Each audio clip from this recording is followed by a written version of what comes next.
Cray était un loser sans talent qui est devenu le chef de la plus grande équipe de chasseurs de trésors au monde, alors qu'il voulait juste vivre une vie tranquille dans le village paisible où il est né. Devenir chasseur de trésors n'était même pas son projet, c'était le rêve de ses amis d'enfance, qui voulaient devenir de célèbres héros explorant les anciens coffres remplis de trésors et de monstres mortels. Lorsqu'ils étaient jeunes, tous juraient qu'ils deviendraient de célèbres chasseurs de trésors et qu'ils parcouraient le monde, et à cause de sa FOMO, Cray ne pouvait pas le refuser, même s'il en avait envie. De nombreuses années se sont écoulées depuis, et Cray est devenu un jeune homme. Alors qu'il se promène dans la ville un jour de pluie, il voit une longue file d'attente devant un pub. Il sait qu'il s'agit d'une file d'attente pour tous les aspirants chasseurs de trésors qui souhaitent rejoindre l'un des plus grands clans, First Steps, qui regroupe de nombreux groupes s'entraidant. Cray s'inscrit dans la file d'attente, en se disant que tout le monde a besoin d'un groupe pour réussir. Tous les chasseurs de trésors pensent à devenir plus forts avec leur groupe, mais lui n'y arrive pas. C'est alors que la fille derrière lui s'approche de lui et lui demande s'il fait déjà partie d'un groupe. Cray se retourne et la jeune fille, qui s'appelle Ruda, se présente et dit qu'elle vient de recevoir son certificat de niveau 3. Elle lui tend la main, mais l'incel qu'est Cray est nerveux lorsqu'il parle à des filles, et il ne lui serre donc pas la main. Il lui dit tout de même son nom, et Ruda pense que c'est suffisant pour continuer à lui parler. Elle raconte à Cray qu'elle fait toujours cavalier seule, mais qu'elle avait des problèmes dans un coffre-fort appelé White Wolves Eden, et qu'elle a donc décidé de se joindre à un groupe. Soudain, l'un des gars de la file d'attente commence à se moquer de Ruda, lui demandant si elle pense vraiment pouvoir vaincre le repère des loups blancs avec des capacités de niveau 3. Il lui dit que les chasseurs de niveau 3 sont des nuls, mais elle s'énerve des remarques de Scarface et lui demande de retirer ses paroles. Il ne le fait pas et les choses commencent à s'envenimer entre eux. Cray ne veut pas être mêlé à cette histoire et fait de son mieux pour se camoufler avec le mur derrière lui, tandis qu'un garde vient interrompre le combat entre Ruda et Scarface. Ils entrent bientôt dans la taverne, et Ruda est étonnée par le nombre de chasseurs présents dans cet endroit, car c'est la première fois qu'elle y vient, mais Cray lui dit qu'il a déjà participé à 5 rassemblements de ce genre. Ruda est désolée pour lui car cela signifie qu'il a été rejeté à chaque fois, et Cray lui dit de ne pas le faire, seuls ceux qui ont des compétences peuvent devenir de bons chasseurs, et les perdants comme lui doivent s'accrocher à la moindre occasion de survivre. Ruda commence à lui poser des questions sur les groupes présents. Elle s'enquiert d'abord du groupe le plus voyant, et Cray lui répond qu'il s'agit du meilleur groupe de ce clan. Le groupe est dirigé par un playboy blond nommé Ark, qui possède une certification de niveau 7. Avec seulement 5 de ses coéquipiers, il a réussi à éliminer une salle des trésors de rang 7. Ruda n'en revient pas et l'interroge sur le siège vide à côté du groupe d'Ark. Avant que Cray ne puisse lui dire quoi que ce soit, Scarface arrive et lui demande si elle est venue sans faire de recherche. Il commence à lui dire que le siège vide appartient au chef du groupe des Grivés, qui a fondé le clan des Premiers Pas. Cray connaît bien le groupe des Grivés, car c'est le groupe de ses amis qui est arrivé dans cette ville il y a 5 ans et qui est rapidement devenu le plus fort. Ils sont tous incroyablement doués et sont toujours considérés comme le groupe le plus fort de tous les temps. Scar explique à Ruda que s'il y a autant de monde, c'est parce que Griver essaie de trouver un nouveau membre pour la première fois. Tous les chasseurs solitaires veulent rejoindre le groupe le plus fort, mais comme la chaise est vide, Griver risque de ne pas être là. Soudain, un rouquin en colère se met à crier contre les organisateurs de l'événement, demandant où se trouve le groupe de Griver, car il est venu pour eux. Il déclare fièrement qu'il est au niveau 4 et qu'il deviendra un jour le plus fort des chasseurs, et qu'il a donc besoin de rejoindre le groupe le plus fort pour cela. Une jeune fille nommée Tino se présente pour discipliner le garçon, mais le garde de tout à l'heure essaie de l'arrêter et lui demande de ne pas prêter attention à l'idiot, mais la rousse devient furieuse en entendant cela. Alors que le garde fait de son mieux pour calmer la situation, les chasseurs de la taverne sont impatients d'assister à un combat. Ils dégagent la zone pour que Tino et la rousse puissent se battre, et Cray dit à Ruda de sortir avec lui pour qu'il ne soit pas pris entre deux feux. Il commence à la conduire à l'extérieur, pensant qu'il n'aurait pas dû venir ici. Pendant ce temps, Tino commence à s'échauffer pour en finir avec le rouquin en un instant quand soudain elle sent une présence familière. Elle ignore complètement le rouquin qui charge son épée magique et commence à regarder autour d'elle. Elle remarque soudain Cray et se dirige vers lui, ignorant l'attaque du rouquin. Quelques instants plus tard, Cray s'écroule sur le sol et découvre que Tino lui barre la route avec une fente très suggestive. Sa personnalité a changé du tout au tout et elle n'est plus la méchante machine à tuer, mais une simple fille pour Cray. Elle l'appelle, maître, et lui demande depuis combien de temps il est là. À ce moment-là, qu'arrive et dit à Cray qu'il est en retard parce que, tant que le maître du clan et le chef des Grivers ne sont pas là, ils ne peuvent pas commencer. Tout le monde est abasourdi d'apprendre que ce minable à terre est le chef d'un clan redoutable, et Cray n'a qu'une envie, que la terre l'engloutisse. Son histoire a commencé il y a 5 ans, lorsqu'il a formé le groupe Grivé avec ses amis d'enfance pour réaliser leurs rêves. Ils se sont rendus dans des coffres de débutants et les ont rapidement nettoyés. Dans l'un d'eux, alors que Cray était désemparé, son ami Roux lui a dit de ne pas bouger pendant qu'il chassait le monstre qui l'attaquait par derrière. Il pensait que Cray était courageux de se servir de lui comme d'un leurre pour attirer le monstre, Mais la vérité était que Cray ne se doutait pas qu'il allait être attaqué. Alors que ses 5 amis étaient tous extrêmement doués, il était le seul à n'avoir aucune compétence réelle. Il savait qu'au fur et à mesure qu'il progresserait vers des voûtes plus difficiles, il deviendrait un fardeau pour ses amis, même s'il n'en laissait rien paraître. C'est pourquoi il décida de quitter le groupe pour le bien de ses amis. Lorsqu'il a réuni ses amis pour leur annoncer sa démission, ils l'ont ignoré comme Montbéguin m'ignore et lui ont dit que leur groupe n'avait pas de chef et que c'était donc à lui de prendre le poste. Cray a été choqué que sa démission ait été transformée en promotion, mais tous ses amis ont accepté, disant qu'il était doué pour faire des discours et organiser des choses. C'est à partir de là que Cray a commencé à souffrir, car personne ne voulait le laisser partir. Il est devenu le chef du groupe, qui est rapidement devenu le plus fort du monde, et maintenant il veut juste prendre sa retraite et mener une vie paisible. De retour dans le présent, Cray est assis sur son siège, avec Ark et Tino à ses côtés. Ark pense que Cray plaisante lorsqu'il dit qu'il est arrivé en retard parce qu'il ne s'est pas réveillé, et Tino lui dit de ne pas s'approcher de son maître parce qu'elle déteste les hommes qui ont recours à la chirurgie plastique. Ark la trouve mignonne et essaie de la caresser, mais elle s'enfuit. Ark dit alors que Cray a dû arriver en retard exprès pour se mêler aux candidats et les évaluer tout en cachant son identité. Cray veut lui dire que ce n'est pas vrai et qu'il voulait simplement rester discret. Il semble que le fait de ne pas écouter les autres soit une qualité nécessaire pour devenir chasseur, et Ark ignore totalement sa déclaration. Cela ne plaît pas à Tino, qui demande à Cray de chasser ce playboy arrogant de leur clan.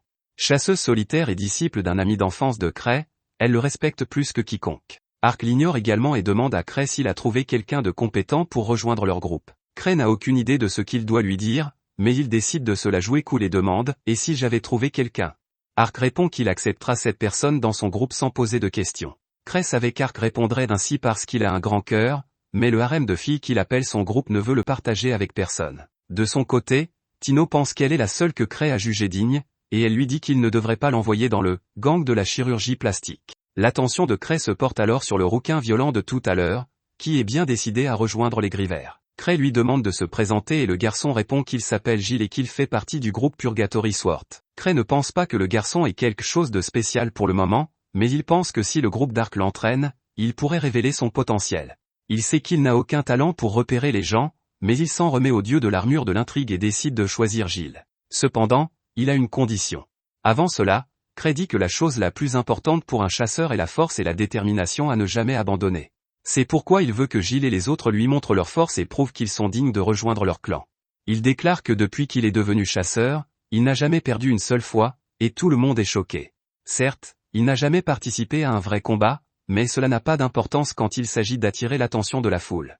Cray retire l'un de ses anneaux, déclarant que quiconque l'obtiendra recevra sa recommandation pour rejoindre le groupe d'Ark. Il lance l'anneau vers la foule, et Gilles se précipite pour l'attraper, mais Tino agit rapidement et l'envoie dans le royaume des ombres avec un coup de pied de ses cuisses épaisses.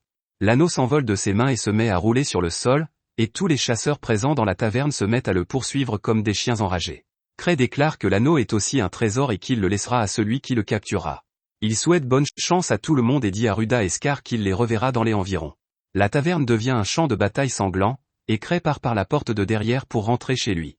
Le lendemain, alors que Cray se détend dans son bureau, Eva, la vice-maîtresse du clan, vient lui raconter le désordre causé par son petit défi d'hier. La taverne entière a été détruite lorsque les chasseurs ont tenté de s'emparer de l'anneau, mais heureusement, il n'y a pas eu de victimes. Cependant, l'association des explorateurs souhaite s'entretenir avec lui. Cray demande à Eva d'y envoyer Ark, mais elle lui répond que le président de l'association l'a demandé expressément. Cray dit qu'il ne peut pas sortir parce qu'il n'a pas son masque magique qui lui permet de changer d'apparence, mais Eva lui dit que personne ne l'attaquera même s'il y va seul. Il abandonne et décide de rendre visite au président de l'association. En arrivant dans son bureau, il se prosterne immédiatement devant lui en s'excusant abondamment. Il dit que ce n'est qu'un petit bâtiment qui a été détruit et qu'il paiera les réparations de sa poche, mais le chef Gark n'est pas satisfait de ses excuses. Il envoie son secrétaire remettre à Cray un livre contenant des missions qu'aucun chasseur ne veut faire parce qu'elles sont soit boiteuses, soit extrêmement difficiles, et lui demande d'en choisir une comme punition. Cray essaie de jouer les gangsters, mais il sait que Gark va lui donner une fessée s'il se comporte mal. Il commence donc à feuilleter le livre pour trouver une mission facile et s'en débarrasser sur Ark. Il trouve dans un coffre de niveau 3 une mission de sauvetage de chasseurs et la prend immédiatement, ignorant qu'il s'agit de la mission la plus dangereuse. Une fois arrivé au bureau du clan, Cray s'aperçoit qu'Ark n'est pas là. Tino lui annonce qu'il est parti pour une longue mission et lui montre l'anneau qu'elle a gagné hier contre le reste des chasseurs. Cray la félicite et lui dit de garder l'anneau. Il lui demande ensuite si elle est libre en ce moment, et Tino pense qu'il est temps pour elle d'atteindre la deuxième base avec son maître, mais il veut juste qu'elle accomplisse la mission qu'il a reçue du chef. Tino disparaît de la pièce comme si Tano avait claqué des doigts, mais Cray utilise un artefact qui la suit à la trace et l'attache. Tino boude, disant qu'elle se sent trahie parce qu'elle voulait juste sortir avec lui, mais qu'il l'envoie en mission dangereuse. Cray relit les détails de la mission et ne trouve aucun problème, il pense donc que Tino ne veut pas faire la mission seule. La mission de sauvetage se déroule dans le repère des loups blancs, et Cray sait exactement qui il doit y envoyer avec Tino. Il forme un groupe avec Ruda, Tino, Scar et Gilles, puis les observe depuis le sommet. Ses pensées se tournent soudain vers le jour où, il y a 6 ans, son groupe est allé s'inscrire à l'association des chasseurs de trésors. Cray commença à s'inquiéter à l'approche de la porte et dit à ses amis qu'il devait repartir aujourd'hui. Il essaya de les convaincre qu'il n'était pas fait pour être un chef et qu'il ne ferait que les entraîner vers le bas, mais ils ne prirent pas la peine de l'écouter. Le rouquin lui couvrit la porte d'un coup de pied et se présenta comme le plus fort épéiste du monde, et juste après lui, la fille bronzée Lise déclara qu'elle était la plus grande voleuse. Cray a eu tellement peur qu'il a eu envie de mourir, mais ses amis ont continué à l'embarrasser. C'est à contre-ségur qu'il se rendit à la réception pour remplir les papiers du groupe, et la réceptionniste lui demanda de choisir un nom de groupe et un symbole. Personne n'y avait pensé auparavant, mais Cray eut soudain l'idée de se retirer de la position de leader. Il a donc choisi un nom de groupe boiteux, grivé, et un crâne mal dessiné comme symbole. Tout le monde lui a dit que le nom et le symbole étaient nuls et qu'il les faisait passer pour des types bizarres et effrayants plutôt que pour les futurs héros les plus forts. C'est ce que Cray attendait, et il a dit qu'il ne pourrait pas être motivé pour devenir un chasseur de trésors si le nom du groupe était autre. Il commença à soupirer et à se plaindre, disant qu'il devrait peut-être renoncer à être le chef du groupe, ce qui fit immédiatement changer le ton de ses amis. Ils dirent à Cray qu'il avait un grand sens de l'appellation, et ils s'en rendirent compte tardivement parce qu'il n'était pas aussi intelligent que lui.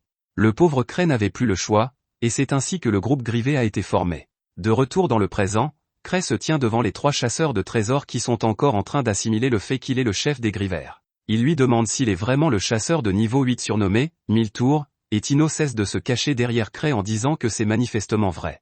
Elle demande à tout le monde de s'agenouiller devant son maître s'ils ont compris sa grandeur. Cray lui demande d'arrêter de les intimider et soupire en pensant à son étrange surnom.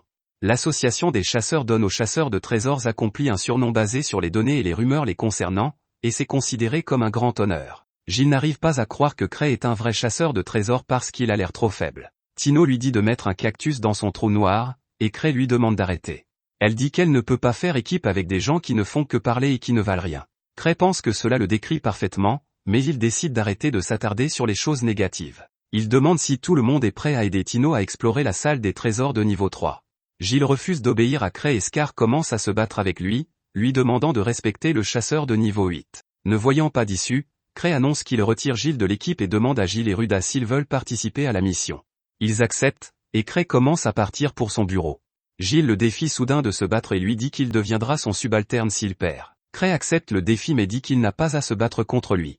Au lieu de cela, il va trouver Tino, qui est le chef de cette équipe, et s'il perd, il devra rester fidèle à ses paroles. Ils arrivent bientôt à la salle d'entraînement, où Gilles déclare qu'il ne baissera pas sa garde aujourd'hui comme il l'a fait à la taverne auparavant. Il dit à Cray qu'une fois qu'il aura vaincu la fille, il le défiera, mais Cray lui fait remarquer que Tino est un chasseur de niveau 4 comme lui. Tino dit à Gilles qu'elle ne perdra pas contre quelqu'un comme lui et jette ses armes, disant qu'elle n'en a même pas besoin pour l'affronter. Cray sait qu'en termes de talent et d'expérience, Tino a l'avantage, mais il est inquiet car Gilles possède une épée magique qui pourrait changer la donne. Cependant, Gilles jette également son épée, affirmant qu'il n'en a pas besoin pour se battre contre une femme désarmée. Tino commence à s'échauffer et dit à Cray que lorsqu'elle aura gagné cette bataille, il lui offrira une glace. Il refuse, mais lorsqu'elle insiste et fait la moue, il cède. Déterminé, Tino s'élance vers Gilles avant qu'il n'ait eu le temps de réagir. Il esquive son premier coup, mais ce n'est qu'une préparation pour un puissant coup de pied qui le projette contre le mur. Tino est persuadé d'avoir gagné, mais Gilles se relève et la charge, mais Tino l'assomme d'un coup au cou. Elle se tourne immédiatement vers Cray pour le féliciter et lui dire que c'est grâce à lui qu'elle est devenue si forte, tandis qu'elle se rend à ses côtés pour recevoir des mots d'encouragement. Gilles est allongé sur le sol, incapable de croire qu'il a perdu.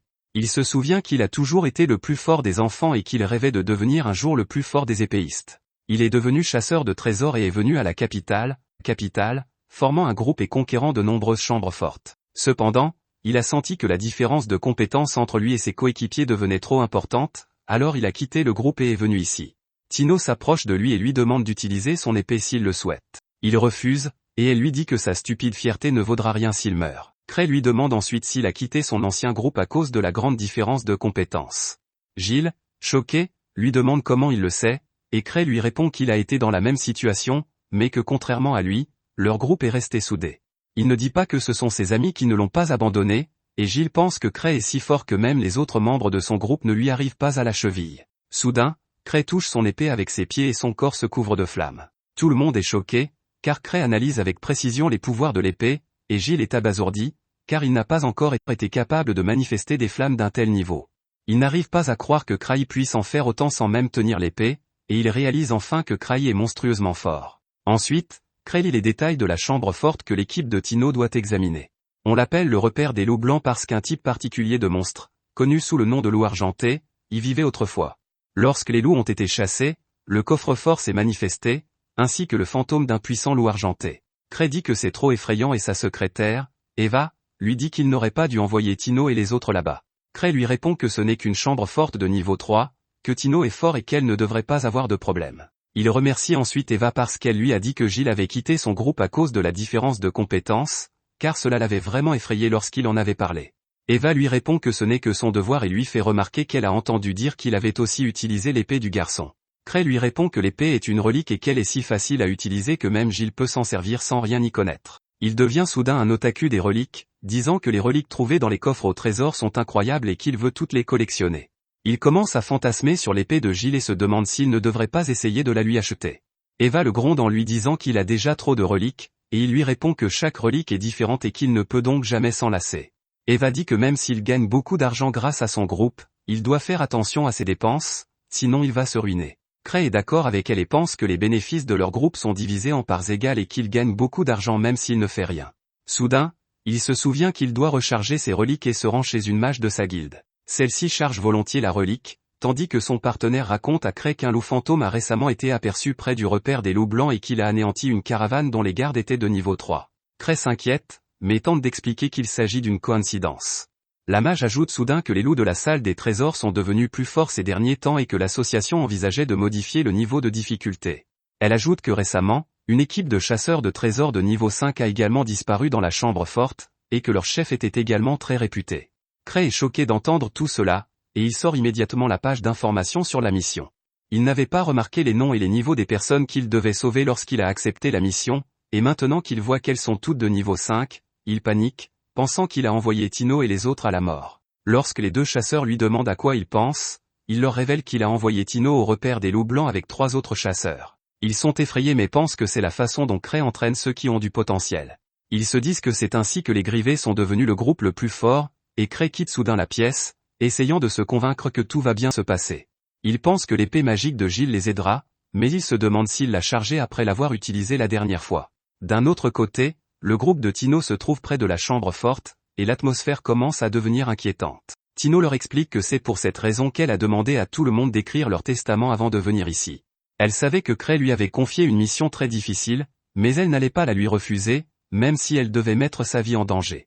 Elle dit que Cray a réuni ce groupe pour une raison qu'il est le seul à connaître. Tout le monde est inquiet, mais Tino leur dit que Cray a dû tout planifier pour eux, et qu'ils n'ont donc pas à s'inquiéter. Alors qu'il fait nuit, ils sont soudain attaqués par un monstre loup. Ils parviennent à esquiver l'attaque, mais se rendent compte qu'ils sont bien plus en danger qu'ils ne l'auraient jamais imaginé. Non seulement le monstre loup est beaucoup plus grand et plus fort que d'habitude, mais il porte aussi une armure et une arme. Tino est terrifiée, mais elle décide de se battre pour remplir la mission que son maître lui a confiée. De retour au bureau de Cray, il se sent coupable d'avoir envoyé Tino et les autres en danger. Il décide de les aider car personne d'autre n'est libre en ce moment. Il tire un livre de son étagère pour révéler une pièce secrète où sont conservées toutes ses reliques. Il commence à prendre tout ce dont il a besoin pour aider Tino et les autres, puis ses yeux se portent sur un petit coffre contenant une relique assez spéciale. Il emporte tout en sortant de la pièce, et Eva le prend presque pour un voleur. Elle pense qu'il s'inquiète pour Tino et les autres, alors qu'il a déjà tout prévu. Elle remarque soudain une relique interdite autour de son cou, et Cray la cache en disant qu'il ne va pas utiliser la relique qui a été bannie par l'Empire. Il s'approche ensuite de la fenêtre et dit à Eva qu'il sera bientôt de retour. Il active le pouvoir de sa robe et s'envole comme une chauve-souris dans le ciel nocturne. Eva se souvient que la relique qu'il utilise pour voler n'a ni commande ni frein, et elle s'inquiète donc pour lui, mais elle sait que Cray peut se débrouiller seul. Il se souvient de leur première mission dangereuse, au cours de laquelle ils ont trouvé un cyclope dans une grotte de gobelins, qui a brisé l'épée spéciale de Luke. Ils ont réussi à vaincre la bête, mais ils ont été bien amochés. Alors qu'ils en parlaient à la taverne, ils ont été abordés par un idiot avec une tête de boule de bowling, qui a commencé à se moquer d'eux, affirmant que des débutants comme eux ne pouvaient pas vaincre un cyclope. Luke s'est énervé, Mais avant qu'il ne puisse faire quoi que ce soit, les filles se sont approchées de l'idiot et lui ont montré la tête du cyclope dans un sac, ce qui l'a fait paniquer et s'enfuir en courant. De retour dans le présent, le groupe de Tino parvient à tuer un autre monstre d'un niveau bien supérieur à celui auquel ils sont habitués. Au cours de cette rencontre, Gilles se rend compte que le mana de son épée a été complètement vidé.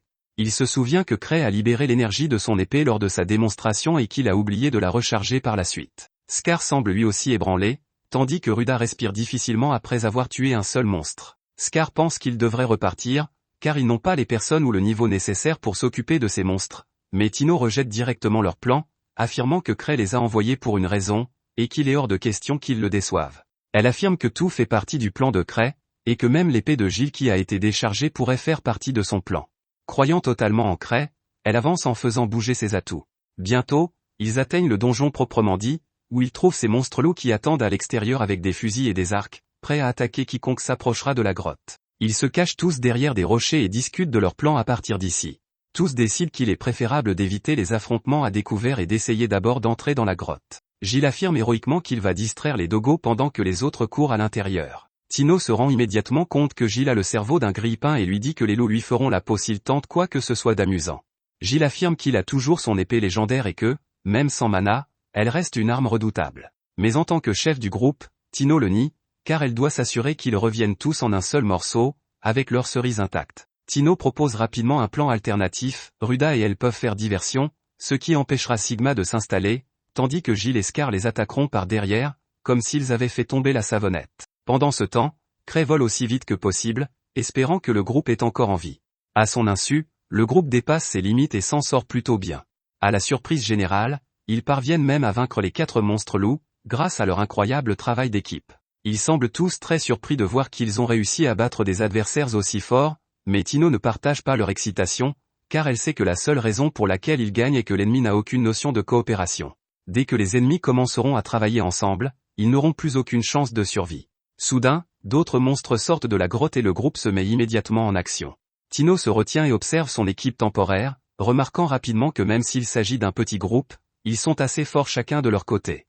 Gilles a une grande gueule et un petit cerveau, mais il est assez fort, même sans les pouvoirs de son épée légendaire. D'un autre côté, Scar est très expérimenté dans les combats réels et coopère facilement. Ruda, quant à elle, n'est pas très brillante, mais grâce à ses talents de voleuse, elle parvient à localiser les ennemis très efficacement et à créer une distraction suffisante pour permettre à Tino de porter le coup fatal. Pendant ce temps, Tino, cette stupide bêcheuse assoiffée, se remet immédiatement à vanter les mérites de Cray, pensant qu'il a dû penser à tout cela avant et qu'il les a envoyés dans ce donjon spécialement pour qu'il gagne en confiance. Derrière elle, Scar s'écroule sur les fesses, tandis que Gilles se jette immédiatement à sa défense. Tout en combattant le monstre, Gilles se souvient de la fois où il a abandonné ses propres coéquipiers parce qu'il estimait qu'il n'était pas assez bon et qu'il ne pouvait pas le suivre. C'est pour cette raison qu'il a quitté l'équipe, mais il n'a jamais pensé à ce qu'il ressentait pendant toute la rencontre, car il faisait de leur mieux pour le suivre. Alors qu'il lutte contre la bête, Scar reprend pied et repousse le monstre, ce qui permet à Gilles de lui asséner un énorme coup de couteau dans la poitrine, le tuant sur le coup. Gilles réalise enfin à quel point il est agréable de combattre au sein d'un groupe dont les coéquipiers ne sont pas de parfaits débiles, et passe à la zone suivante. Avant de traverser la prochaine série de grottes, Tino les arrête, affirmant qu'elle sent la présence de quelqu'un à proximité. Scar demande s'il ne s'agit pas des personnes qui se sont perdues dans la grotte, mais Tino refuse de le croire, car elle pense que Cray a dû s'arranger pour qu'il se batte contre le monstre boss avant de pouvoir récupérer les membres blessés du groupe. Scar se demande s'il ne devrait pas faire demi-tour à ce stade, mais Tino refuse, affirmant qu'ils sont venus jusqu'ici sans même avoir une égratignure, et qu'ils ne vont donc pas s'en détourner maintenant. Elle commence à faire honte à Scar, le traitant de mauviette, alors qu'il est si grand et si gros.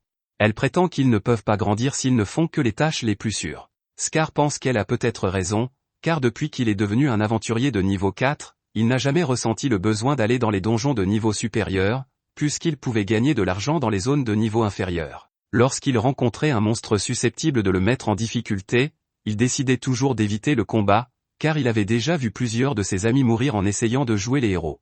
Tino répond que Cray a dû le voir immédiatement, et que c'est pour cela qu'il l'a mis dans ce groupe, pour qu'il puisse affronter ses peurs et grandir. Elle se tourne vers le reste de l'équipe, leur disant qu'ils ont tous été choisis pour une raison, car Cray est un dieu et un cerveau élaboré qui calcule tout, et ne jette pas des spaghettis au mur juste pour voir s'ils collent. Pendant son monologue, Ruda l'interrompt et lui demande pourquoi Cray l'a choisi, puisqu'elle n'a pas de bagage émotionnel. Tino la regarde de haut en bas avant de conclure que c'est parce qu'elle a d'énormes intrigues et que c'est pour cela qu'elle a été choisie. De retour à l'extérieur, Cray panique, se demandant s'il n'a pas envoyé 4 aventuriers à la mort juste parce qu'il était paresseux, et il se met à rouler aussi vite que possible, sans se rendre compte qu'il n'a pas de bon frein.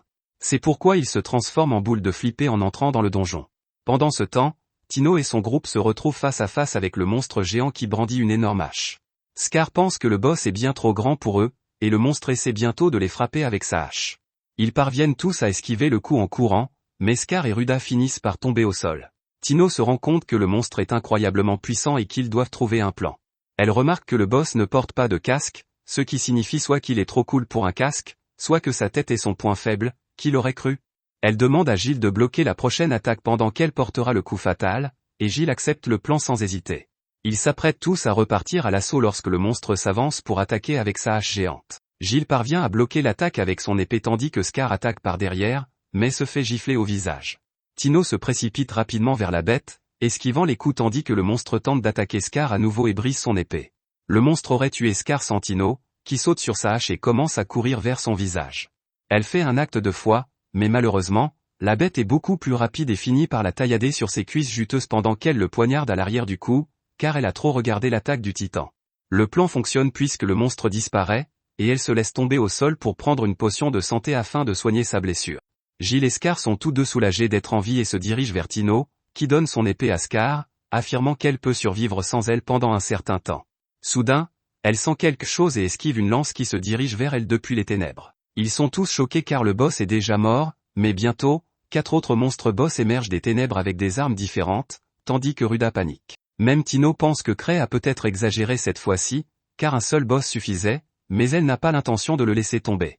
Elle se relève et prévoit d'entrer dans une grotte étroite à proximité, où les bêtes ne pourront pas les poursuivre. Mais l'un des monstres couvre immédiatement l'entrée, bloquant leur fuite. Scar et Gilles prennent la parole et disent aux filles qu'ils serviront d'appât pendant qu'elles s'échapperont rapidement par la grotte. Ruda tente d'argumenter, mais Scar lui dit de ne pas s'inquiéter, car tout le monde meurt un jour, et qu'il vaut mieux que certains d'entre eux survivent aujourd'hui. Tino, quant à elle, n'est pas prête à sacrifier qui que ce soit, car elle se demande ce qu'aurait fait Cray, lorsqu'elle se souvient qu'elle possède l'anneau magique qu'il lui a donné.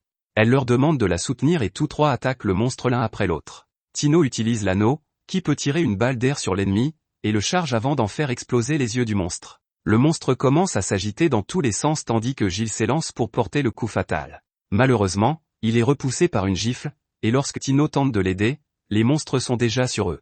Alors qu'il pensait que tout était fini, Cray entre dans la grotte comme une boule de flippé et projette le monstre contre le mur. Tino est surpris de le voir, tandis que Scar se rend compte que ces bêtes semblent avoir peur de lui.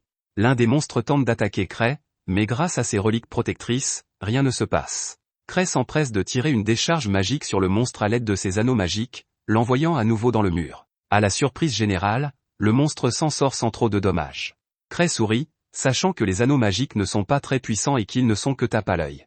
Il sort rapidement une bombe fumigène et l'utilise pour permettre à tout le monde de s'enfuir, et grâce à cela, ils réussissent tous à s'échapper. Cray jette rapidement un coup d'œil aux cuisses de poulet juteuses de Tino et les soigne avec sa relique, car sans elle, il ne peut littéralement rien faire. Il leur dit ensuite de le suivre et de commencer à marcher dans la grotte, alors qu'il est lui-même effrayé, ne sachant pas ce qui va se passer dans cette aventure. Il commence à se souvenir de la réaction de ses amis lorsqu'il leur a montré pour la première fois qu'il était un accumulateur géant. Il s'attendait à ce qu'ils soient dégoûtés par lui, car il avait probablement accumulé tout le papier hygiénique pendant la Corona, mais étonnamment, ils ont été plutôt calmes et ont montré beaucoup d'intérêt pour ce qu'il faisait. L'un de ses coéquipiers s'est emparé d'un sac Gucci comme un vrai chercheur d'or, mais ce sac était une relique à l'espace illimité. La jeune fille fut immédiatement surprise et demanda quel était son prix, mais Cray répondit qu'il s'agissait d'une contrefaçon bon marché dans laquelle on ne pouvait ranger que du chocolat. Très vite, Liz s'empara d'un bracelet et l'enfila, demandant à Cray ce qu'il pouvait bien faire. Avant qu'il ne puisse répondre, Liz tomba sur les fesses, et elle eut beau essayer de se relever, elle échouait toujours. Cray lui répondit qu'il s'agissait d'un bracelet anti-gravité, qui perturbait son sens de l'équilibre. Elle ne comprend pas pourquoi quelqu'un garde un tel objet, mais il se concentre sur le rouquin Luc, qui s'empare d'une épée aussi rouge que lui. Cray lui dit immédiatement de laisser tomber l'épée car elle était maudite, mais Luc ne le fit pas et finit par être maudit par l'épée. Il commença à essayer de taillader tous ceux qui se trouvaient sur son chemin. Ils l'ont maintenu au sol et ont attendu qu'il s'épuise avant de lui arracher l'épée. De retour dans le présent, Cray continue de marcher la tête baissée, essayant de déterminer s'il va dans la bonne direction. Il n'a aucune idée de l'endroit où il se trouve et aimerait que quelqu'un prenne les devants et l'escorte, mais tous les membres du groupe ont une confiance totale en lui, car ils s'attendent à ce qu'il sache tout. Il continue à marcher en se retournant de temps en temps, quand Gilles finit par demander à Cray s'il se dirige vers la sortie. Cray n'en a aucune idée et reste silencieux, mais Tino prend la parole, affirmant que Cray a certainement d'autres plans, car elle connaît déjà tout le plan des grottes, et qu'il se dirige dans une direction totalement différente. Cray pleure intérieurement, se demandant si Tino ne lui en veut pas de les avoir envoyés ici et s'il ne veut pas les aider, mais il décide de continuer à marcher. Soudain, tous les autres membres du groupe se figent et demandent à Cray comment il a su qu'il devait venir ici. Tino affirme avec enthousiasme que Cray sait tout, et ils courent tous vers la grotte, où ils trouvent le groupe d'humains blessés qui s'est perdu dans les grottes. Il est surpris de les voir ici, car il ne les aurait pas vus s'il avait été seul. Le chef du groupe de blessés, Rod, les remercie pour leur aide, mais Tino lui dit de remercier Cray, qui les a conduits jusqu'ici. Cray prétend immédiatement qu'il s'agit d'une simple coïncidence, mais les membres de son groupe pensent qu'il fait preuve d'humilité. Ruda leur donne quelques médicaments, mais ce n'est pas suffisant, et ils sont encore faibles car ils n'ont rien mangé depuis longtemps. Heureusement, Cray se souvient qu'il porte le sac de chocolat infini qu'il a volé sur l'île d'Epstein pour attirer les enfants, et donne des chocolats à tout le monde. Tino commence à se gaver de bonbons, montrant à Cray ses talents, tandis que ce dernier leur dit de manger, car il en a encore pour eux. Gilles semble intéressé par sa relique, mais Cray fait semblant d'être Wolverine au lieu de répondre aux questions normales. Scar commence à parler à Rod, affirmant qu'il ne s'attendait pas à ce qu'un groupe de niveau 5 ait des problèmes dans cette grotte, et même Gilles affirme que les monstres loups étaient certes forts, mais pas assez pour éradiquer un groupe de niveau 5 complètement empilé. Rod semble surpris par cela et affirme qu'ils n'ont pas été attaqués par les loups, car ils ne les ont jamais vus dans les parages.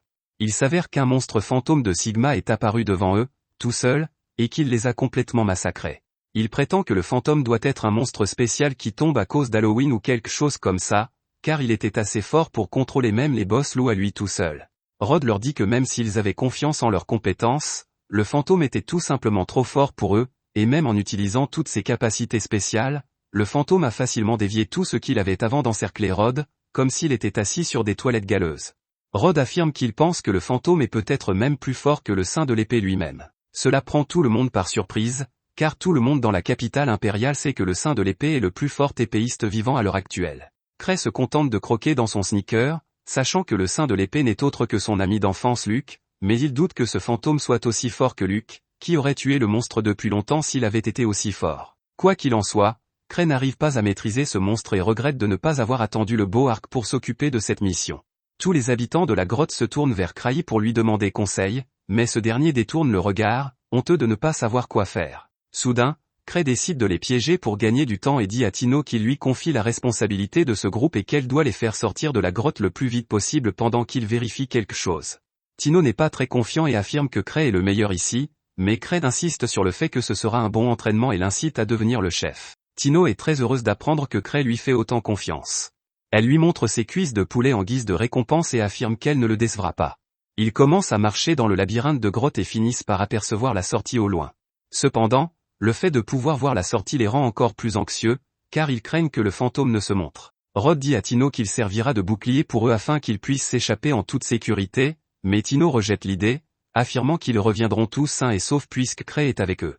L'un des autres membres du groupe de blessés prétend qu'il devrait servir d'appât, puisqu'il est jetable, mais Cray leur dit qu'ils n'auront pas besoin de le faire, puisqu'ils peuvent simplement sortir de la grotte. Avant que cela ne se produise, ils commencent à entendre les hurlements des loups qui s'approchent d'eux, ce qui les met immédiatement sur les nerfs. Soudain, Tino sent quelque chose d'incroyablement fort s'approcher d'eux. Même Cray sent cette présence, et il protège rapidement Tino en pensant à toutes les reliques qu'il possède, y compris la relique de vie supplémentaire. Il a actuellement 5 vies supplémentaires, ce qui signifie qu'au 6e coup, il est comme mort. Il décide d'utiliser sa capacité de vol pour lancer une attaque surprise sur l'ennemi, ce qui lui coûtera une vie, mais c'est leur meilleure chance pour l'instant. Enfin, à travers le brouillard, ils aperçoivent le fantôme mortel qui s'avance vers eux, l'épée à la main. Tout le monde est effrayé et se demande s'il va pouvoir survivre à cette épreuve. Mais pour ne rien arranger, une deuxième silhouette apparaît derrière le fantôme, ce qui est tout simplement trop, même pour le courageux Tino, qui se met à trembler et se cache derrière Cray, le suppliant de les sauver. Mais Cray cesse de s'inquiéter en reconnaissant la deuxième silhouette et se demande ce qu'elle fait ici. Sans même un mot, la deuxième silhouette devient Ronaldo et donne au fantôme un coup de pied si puissant que le monstre s'écrase contre le mur dans un nuage de fumée. La silhouette s'approche de Cray, lui demandant si tout va bien, et enlève son masque pour montrer qu'elle n'est autre que Liz, devenue adulte. Les autres ne semblent pas la reconnaître et se demandent quel genre d'humain peut être aussi fort, mais cela énerve Liz, qui se demande comment ils peuvent être des chasseurs de monstres sans même savoir qui sont les Grivés.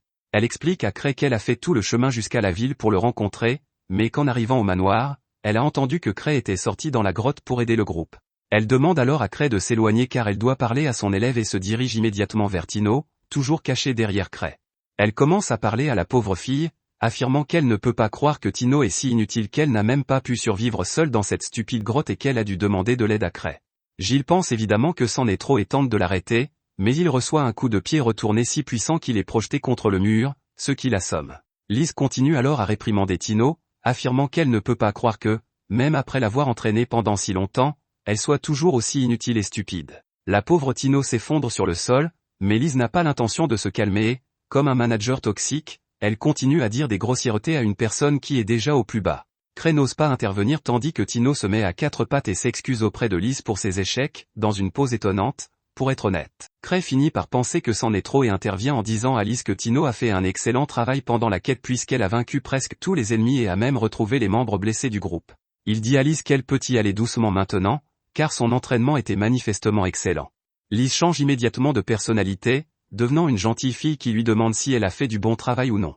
Cray regarde autour de lui pour voir Giles toujours collé au mur comme un lézard et décide de retenir sa langue, de peur qu'il ne dise quelque chose de mal. Soudain, ils se rendent compte que le fantôme est réapparu du mur, et que derrière lui se trouve un loup géant venu d'Amérique avec un énorme minigun à la main. Liz s'énerve et s'éloigne en remettant son masque, tandis que le loup commence à leur tirer dessus. Liz décide de devenir Flash et ralentit le temps avant de s'emparer de toutes les balles. Une fois la fumée dissipée, elle laisse tomber toutes les balles sur le sol, créant quelque chose qui ressemble à une base de Clash of Clans. En fait, elle s'énerve contre le loup qui a utilisé une arme de merde sur elle, qui n'aurait même pas pu faire quelque chose, et se retourne vers Tino, lui criant de s'effrayer avec une si petite arme. Cela fait probablement mal au cœur du loup géant qui pense que son arme est de taille moyenne, mais Liz n'est pas d'humeur à entendre quoi que ce soit, elle saute vers la bête et la tue d'un simple coup de pied à la tête. Ce monstre de femme tourne alors son attention vers le fantôme, qui s'apprête à l'attaquer. Mais Liz ne se laisse pas impressionner et attrape l'épée à main nue, tout en disant à Tino qu'elle lui a appris à attraper et à dévier les lames avec ses mains, alors pourquoi ne fait-elle rien de ce qu'on lui a appris? Liz envoie rapidement un genou en l'air au fantôme, puis lui donne un coup de poing au sol. Tino est choqué de voir sa puissance, tandis que, comme une folle, Liz continue de frapper le fantôme au sol, tout en s'en prenant verbalement à Tino, la traitant d'imbécile géante qui ne pourra jamais rien faire si elle ne réduit pas rapidement l'écart qui la sépare des autres chasseurs les plus forts. La pauvre Tino se met à pleurer, et bien que Cray se sente mal pour elle, il sait qu'il ne doit pas s'en mêler, car il ne veut pas être malmené et totalement détruit comme le fantôme, qui meurt finalement après que Liz lui ait littéralement transpercé la tête avec ses coups de poing. Cela fait rire Cray qui se souvient que Rod avait affirmé que le fantôme était plus fort que le sein de l'épée lui-même. Comme Liz et Luke se sont toujours entraînés ensemble, ce fantôme n'est rien face à eux. Finalement, Liz se calme un peu et vient au devant de Cray, le serrant dans ses bras et affirmant qu'il lui a manqué, tandis que Cray réalise que son ami est littéralement la personne la plus rapide au monde et qu'elle pourrait probablement l'écraser en un instant si elle le voulait. Le lendemain matin, Giles revient sur le terrain d'entraînement et donne son épée magique à Tino, affirmant qu'il veut que Cray l'ait, car il va s'entraîner à nouveau à partir de zéro pour devenir un jour aussi fort que Liz. Les autres membres ne semblent pas très optimistes à ce sujet, tandis que Tino pense aux masques que portent les Grivers. Il s'avère que Cray a passé commande de ces masques, mais que ce petit idiot a oublié d'y ajouter des trous pour les yeux. Il s'attendait à ce que ses amis le détestent littéralement pour cela, mais ils sont tout aussi stupides et pensent que c'est intentionnel afin qu'ils puissent se protéger des flashbangs ennemis. Cray a décidé de laisser couler et n'a jamais révélé la vérité. Il est retourné sur le balcon pour prendre l'air, se demandant quelle sera sa prochaine aventure. Rapidement, Cray commence à chercher le slim qu'il avait dans la capsule autour de son cou. Il l'avait obtenu il y a un an de la plus talentueuse alchimiste du royaume, qui lui donnait souvent ses produits finis pour qu'il les garde en sécurité. Elle lui avait dit que s'il ne prenait pas garde au slim et qu'il le libérait, il pourrait détruire toute la capitale. C'est pourquoi Cray est terrifié en ce moment, alors qu'il cherche la bave. Il a essayé de l'utiliser contre les monstres de la chambre forte, mais il n'y avait rien à l'intérieur de la capsule. Cray sait que s'il y pense encore, ces deux derniers neurones vont surchauffer et exploser, alors il se convainc que la bave n'a jamais été dans la capsule et qu'il s'est inquiété pour rien. Il n'arrive toujours pas à se débarrasser de son sentiment d'imminence et se rend au bâtiment du clan, où sa secrétaire, Eva, lui dit que l'association des chasseurs de trésors veut un rapport sur le repère des loups blancs. Cray lui demande d'envoyer Tino pour cette tâche, car elle était la chef d'équipe. Eva l'informe que Tino s'entraîne en ce moment avec Liz, et il a pitié de la pauvre fille. Il demande alors brusquement à Eva s'il s'est passé quelque chose de notable dans la capitale. Elle lui répond qu'il ne s'est rien passé, mais qu'elle va commencer à enquêter, et il lui dit que ce n'est pas la peine. De toute façon, il décide de rendre visite à Tino et laisse tout le reste à Eva, qui commence à penser que Cray a eu raison chaque fois qu'il a fait une prédiction. Elle pense que puisqu'il s'inquiète pour la capitale, quelque chose de grave et de terrible va bientôt se produire. Pendant ce temps, Cray arrive à la salle d'entraînement et trouve un grand nombre de chasseurs grincheux rassemblés devant les portes. Sven, un chasseur de niveau 6, demande à Cray de maîtriser Lise, car il est le seul à pouvoir dompter une bête comme elle. Tous les autres doivent également s'entraîner, mais Sven dit qu'il craint davantage que Tino ne meure si l'entraînement se poursuit. Cray fait passer sa remarque pour une plaisanterie, mais lorsque la porte de la salle d'entraînement s'ouvre, il découvre Tino allongé sur le sol, tandis que Lise se tient devant elle d'un air menaçant. Elle traite Tino de honteuse et lui dit de se lever et de se battre. Mais Tino a atteint ses limites depuis longtemps, et Lise, folle de violence, décide de l'achever d'un puissant coup de pied puisqu'elle ne veut pas se relever. Cray l'arrête avant qu'elle ne puisse attaquer, et Lise le regarde d'un air effrayé en lui demandant s'il l'arrête vraiment. Il confirme en souriant et dit que Tino a atteint ses limites et qu'elle devrait se reposer pour aujourd'hui. Lise traite son élève de paresseuse car, malgré son grand talent, elle est faible parce qu'elle manque de motivation. Elle regarde à nouveau Cray et lui demande si elle doit arrêter, ce qu'il confirme, ce qui la rend à nouveau joyeuse. Elle dit qu'elle va laisser Tino se reposer puisqu'elle ne peut plus se battre, mais soudain, Tino lui attrape la jambe. Elle utilise toutes ses forces pour se relever car elle veut avoir l'air cool devant Cray et dit à Lise qu'elle peut encore se battre. Lise est ravie d'entendre cela, et alors que les deux filles se préparent pour le deuxième round, Cray quitte la salle d'entraînement car il sait qu'il mourra s'il reste ici. À l'extérieur, Sven pense que c'était son grand plan pour motiver Tino à devenir plus fort, et Cray le laisse croire ce qu'il veut. Après cela, il s'assoit pour prendre le thé et Sven lui dit qu'apparemment, l'affaire du repère des loups blancs n'est toujours pas résolue et que des fantômes continuent d'attaquer des gens sur la route du Nord. Il demande à Cray ce qu'il doit faire, et évidemment, il n'en a aucune idée. Cray espère Kark est là en ce moment, car il est meilleur que lui dans tous les domaines, à l'exception peut-être de l'armure du complot. Il pense que quelqu'un d'aussi fort et intelligent qu'Ark aurait pu trouver une solution à ce problème, mais il a soudain une idée. Il décide de laisser Sven et son équipe s'occuper de l'affaire du repère des loups blancs et les envoie à l'association des chasseurs pour rencontrer Gark à sa place. Il dit à Sven de considérer cela comme un entraînement puisqu'il ne peut pas utiliser le terrain d'entraînement et s'en va, satisfait de sa rapidité à résoudre les problèmes. Le subordonné de Sven n'est pas impressionné par le comportement de Cray car, bien qu'il soit le chef, il ne l'a jamais vu faire quoi que ce soit de valable. Sven lui dit qu'il ne devrait pas juger Cray si facilement, car ce type est un véritable monstre. De son côté, Gark, de l'association des chasseurs, pense la même chose. Il pense que si tout semble normal au repère des loups blancs, Cray doit certainement savoir quelque chose. Il pense qu'il est allé à la voûte au trésor pour vérifier quelque chose qu'il leur cache et décide de lui rendre visite le lendemain. Loin d'eux, dans un laboratoire souterrain, un vieux sorcier réfléchit également à l'implication de Cray dans la récente affaire. Il est membre d'une organisation secrète appelée la Tour Akashique, qui tente de trouver des moyens de créer artificiellement des chambres fortes en manipulant l'énergie qui circule dans la Terre. Le vieux sorcier est le maître d'œuvre de ce projet, et il est également à l'origine de la mutation des fantômes dans le repère des loups blancs.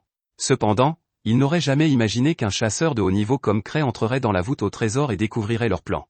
Le vieux mage le considère comme un danger et lui dit qu'ils doivent abandonner cet endroit et se rendre ailleurs pour poursuivre leurs recherches.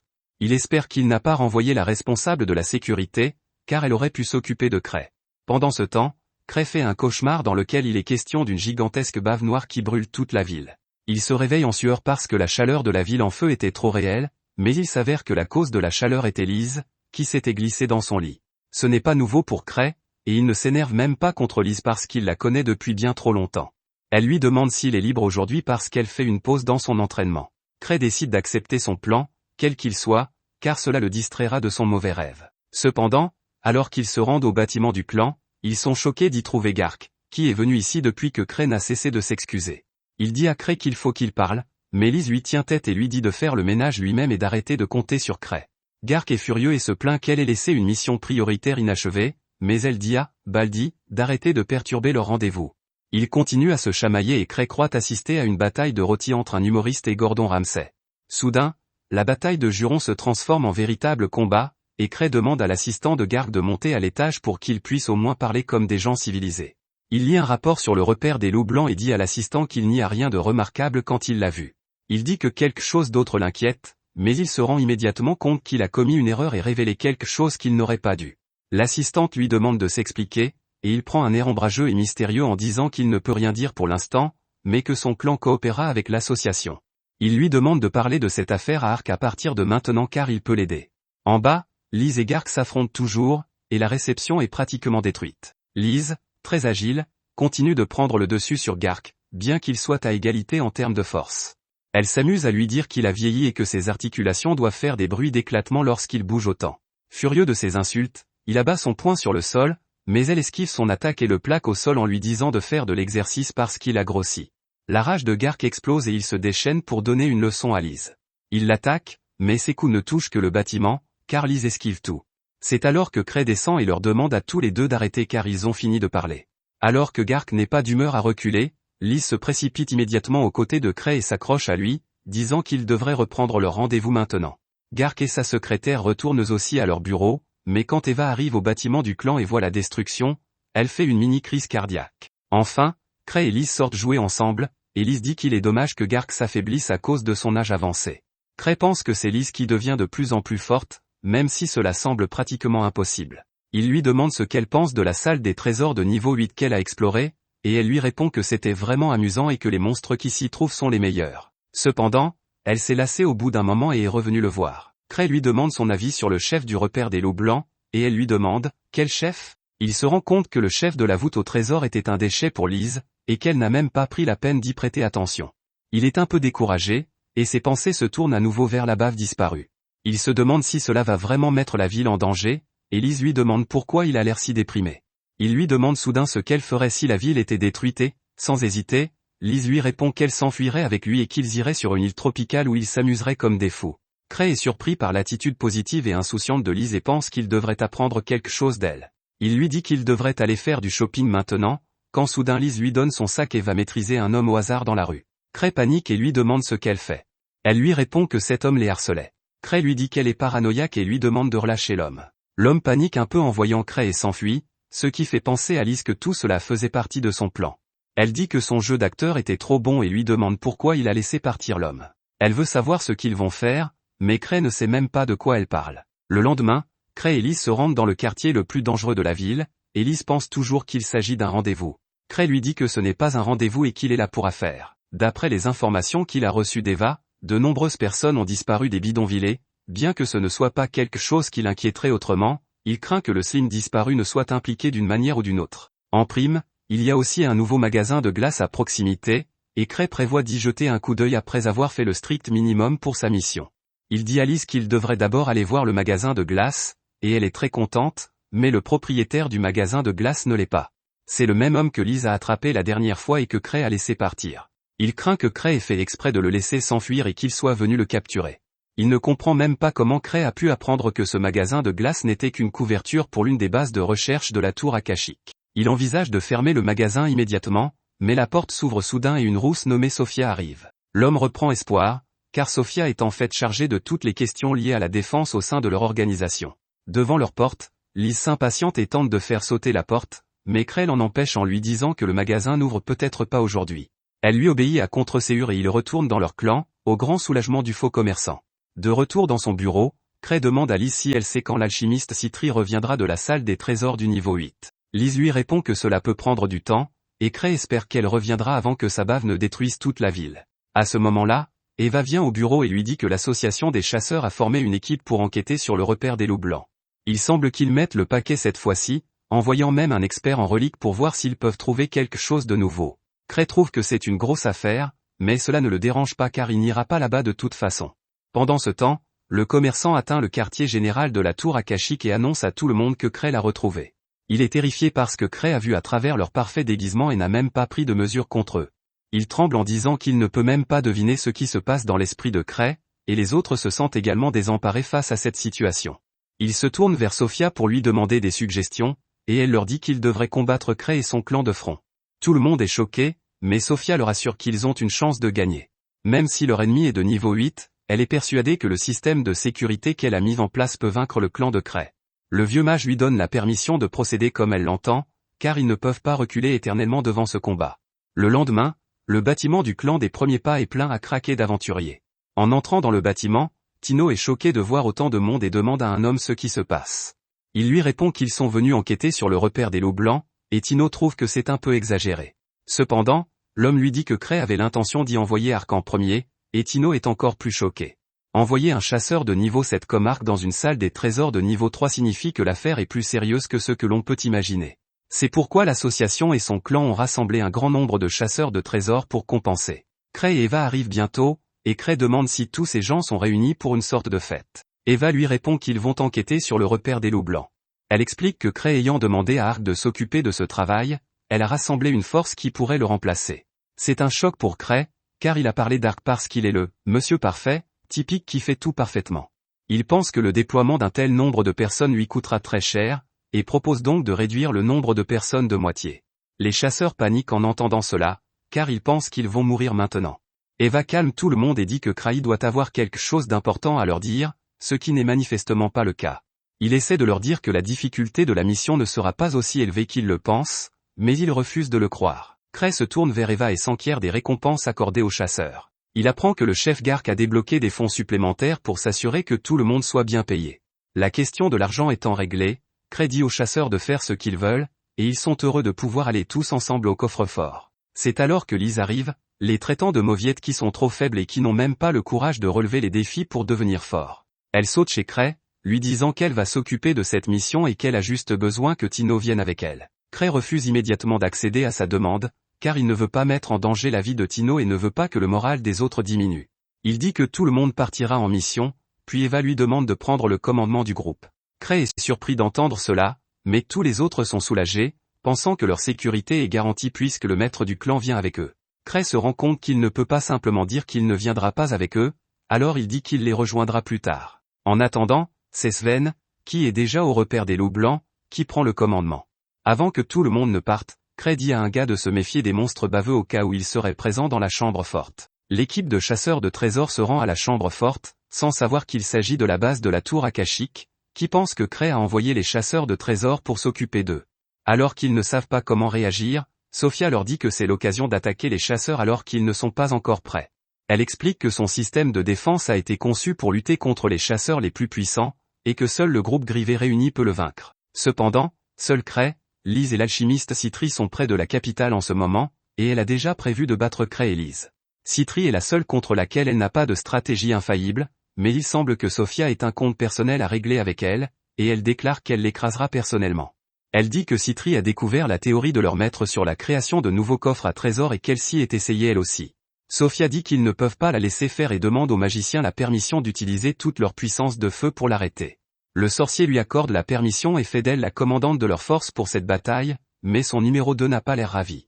Au-dessus d'eux, Sven et son groupe ne trouvent rien d'inhabituel, mais il reste persuadé que Cray les a envoyés ici dans un but particulier. Soudain, il reçoit un appel et demande à son coéquipier d'actionner le sifflet d'urgence pour alerter les autres chasseurs de trésors. Une fois dehors, Sven leur raconte le message de Cray concernant la surveillance d'un monstre visqueux. Les chasseurs de trésors sont contrariés car ils sont censés recevoir des ordres d'un homme qui n'a même pas le courage d'être sur place. Sven leur dit de faire confiance au jugement de Cray, puis raconte qu'il a un jour invité tout le monde à une fête d'observation des fleurs et leur a dit d'apporter leurs armes. Au moment où Cray porte un toast, un coffre au trésor se manifeste derrière lui et tout le monde comprend qu'il l'a prédit. Les chasseurs sont déconcertés et Sven leur répète que les informations fournies par Cray sont plus précieuses que tout ce qu'ils peuvent trouver.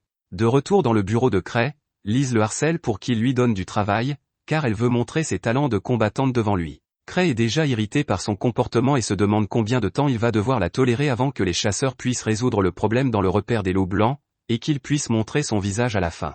C'est alors que l'alchimiste Citri arrive, disant à Cray qu'elle est ici pour l'aider à faire face à une organisation incroyablement forte et intelligente qui pourrait bientôt devenir une menace pour le monde entier. Cray expulse immédiatement Liz et Tino du bureau lorsqu'il apprend les détails de la tour akashique par Citri. De l'autre côté de la ville, Gark enfile son armure de combat pour pénétrer dans la salle des trésors et prouver que ses jours de gloire ne sont pas terminés. Son assistant tente de l'en empêcher, sachant qu'il va certainement se froisser quelques muscles et se casser le dos. Soudain, Citri arrive pour le voir et lui communique des informations importantes sur leurs véritables ennemis. De retour dans le bureau de Cray, il réfléchit au fait que Citri était la seule autre personne de leur cercle d'amis à ne pas être excessivement forte. Elle a toujours su qu'elle ne pourrait pas se battre au front et voulait faire autre chose pour soutenir ses amis. À l'époque, c'est Cray qui lui a donné l'idée de devenir alchimiste, et c'est ainsi qu'elle est devenue la plus grande alchimiste. Citri explique à Cray que le slim qu'elle a créé a la capacité de s'adapter rapidement à son environnement et d'évoluer, mais qu'il s'agit d'un prototype instable et raté. Cependant, elle s'est assurée qu'il ne s'en prendrait jamais à elle ou à Cray, et ce dernier panique, pensant que le reste de la ville est toujours en danger. Il a dit à Citri qu'il ne savait pas quand et comment le Slim avait disparu. Elle pense donc qu'il a dû sortir de la capsule et s'échapper par le système d'évacuation. Cray est un peu soulagé qu'elle lui fasse une confiance aveugle, puis Citri lui dit qu'il y a autre chose dont elle doit parler, qui peut être encore plus dangereux que la bave qui s'est échappée. De retour dans la tanière des loups blancs, Sven apprend par les renforts que Cray ne les rejoindra pas de sitôt et qu'il n'a pas autorisé Liz à venir non plus. Sven est discrètement soulagé de ne pas avoir envoyé la sauvage Liz ici, puis il décide de donner à tous les chasseurs de trésors un discours d'encouragement. Il leur demande s'ils sont prêts à combattre un Slim, et tous les chasseurs répondent que même les enfants peuvent vaincre les Slims et qu'ils n'ont pas à s'en inquiéter.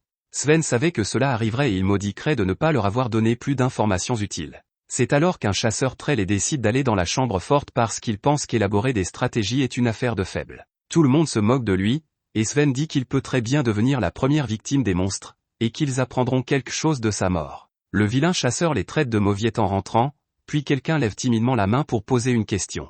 Cette rousse ressemble beaucoup à Sophia, la responsable de la défense de la tour d'Akashic, mais elle prétend être une alchimiste appartenant au clan de Kraï. Elle dit qu'elle a travaillé avec Citri sur la recherche des Slims et sort ensuite une fiole de médicaments, affirmant qu'il peut tuer n'importe quel Slim, quelle que soit sa puissance. Après cela, Sven encourage les chasseurs de trésors en leur disant de viser la gloire mais de rentrer chez eux en vie.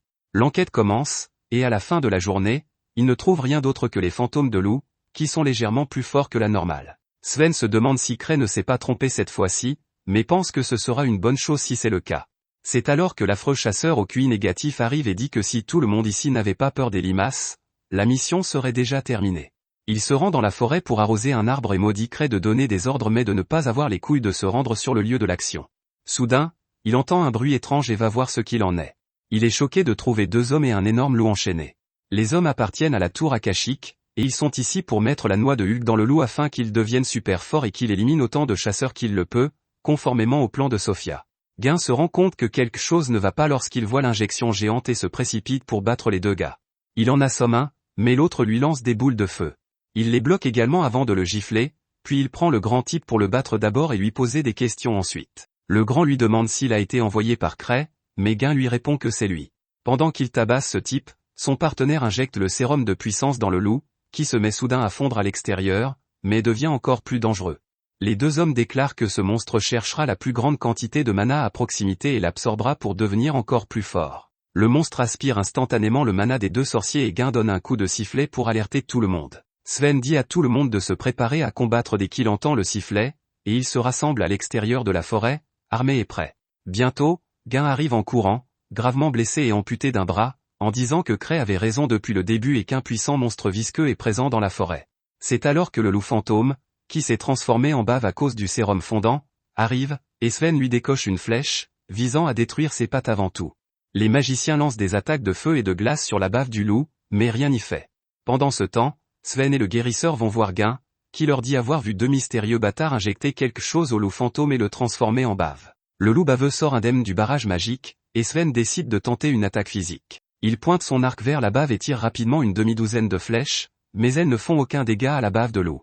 Sven est choqué de voir que ni les attaques magiques ni les attaques physiques ne fonctionnent sur le Slim, mais il dit quand même aux chasseurs qu'ils se battront aussi longtemps qu'ils le pourront. Le loup visqueux commence à les attaquer, et Sven leur dit de garder leur distance et d'esquiver les attaques car le monstre est assez lent. Il court ensuite voir Talia et lui demande le produit chimique anti-bourbe qu'elle avait. Elle lui dit que le Slim devrait s'autodétruire s'il touche le médicament, et Sven prend la mission de s'assurer que cela se produise. Il se met à courir en essayant d'attirer la bave du loup, qui bondit soudain sur lui. Sven plante rapidement la fiole dans le sol et se met sur le côté. La bave de loup tombe sur la fiole et la brise, et lorsqu'elle touche le produit chimique, de nombreuses explosions se produisent à l'intérieur de son corps. Tout le monde pense que c'est la fin du combat, mais la bave du loup avale les explosions et survit. Sven est découragé car le loup ne s'est pas avéré être un Slim après tout, sinon il serait mort. Le gars en armure à côté de lui dit que Cray a dit qu'il s'agissait d'une créature visqueuse et non d'un Slim, et Sven commence à le maudire ainsi que les Grivers. Soudain, Citri arrive pour aider, car elle a littéralement supplié Cray de lui confier la responsabilité de la tanière des loups blancs.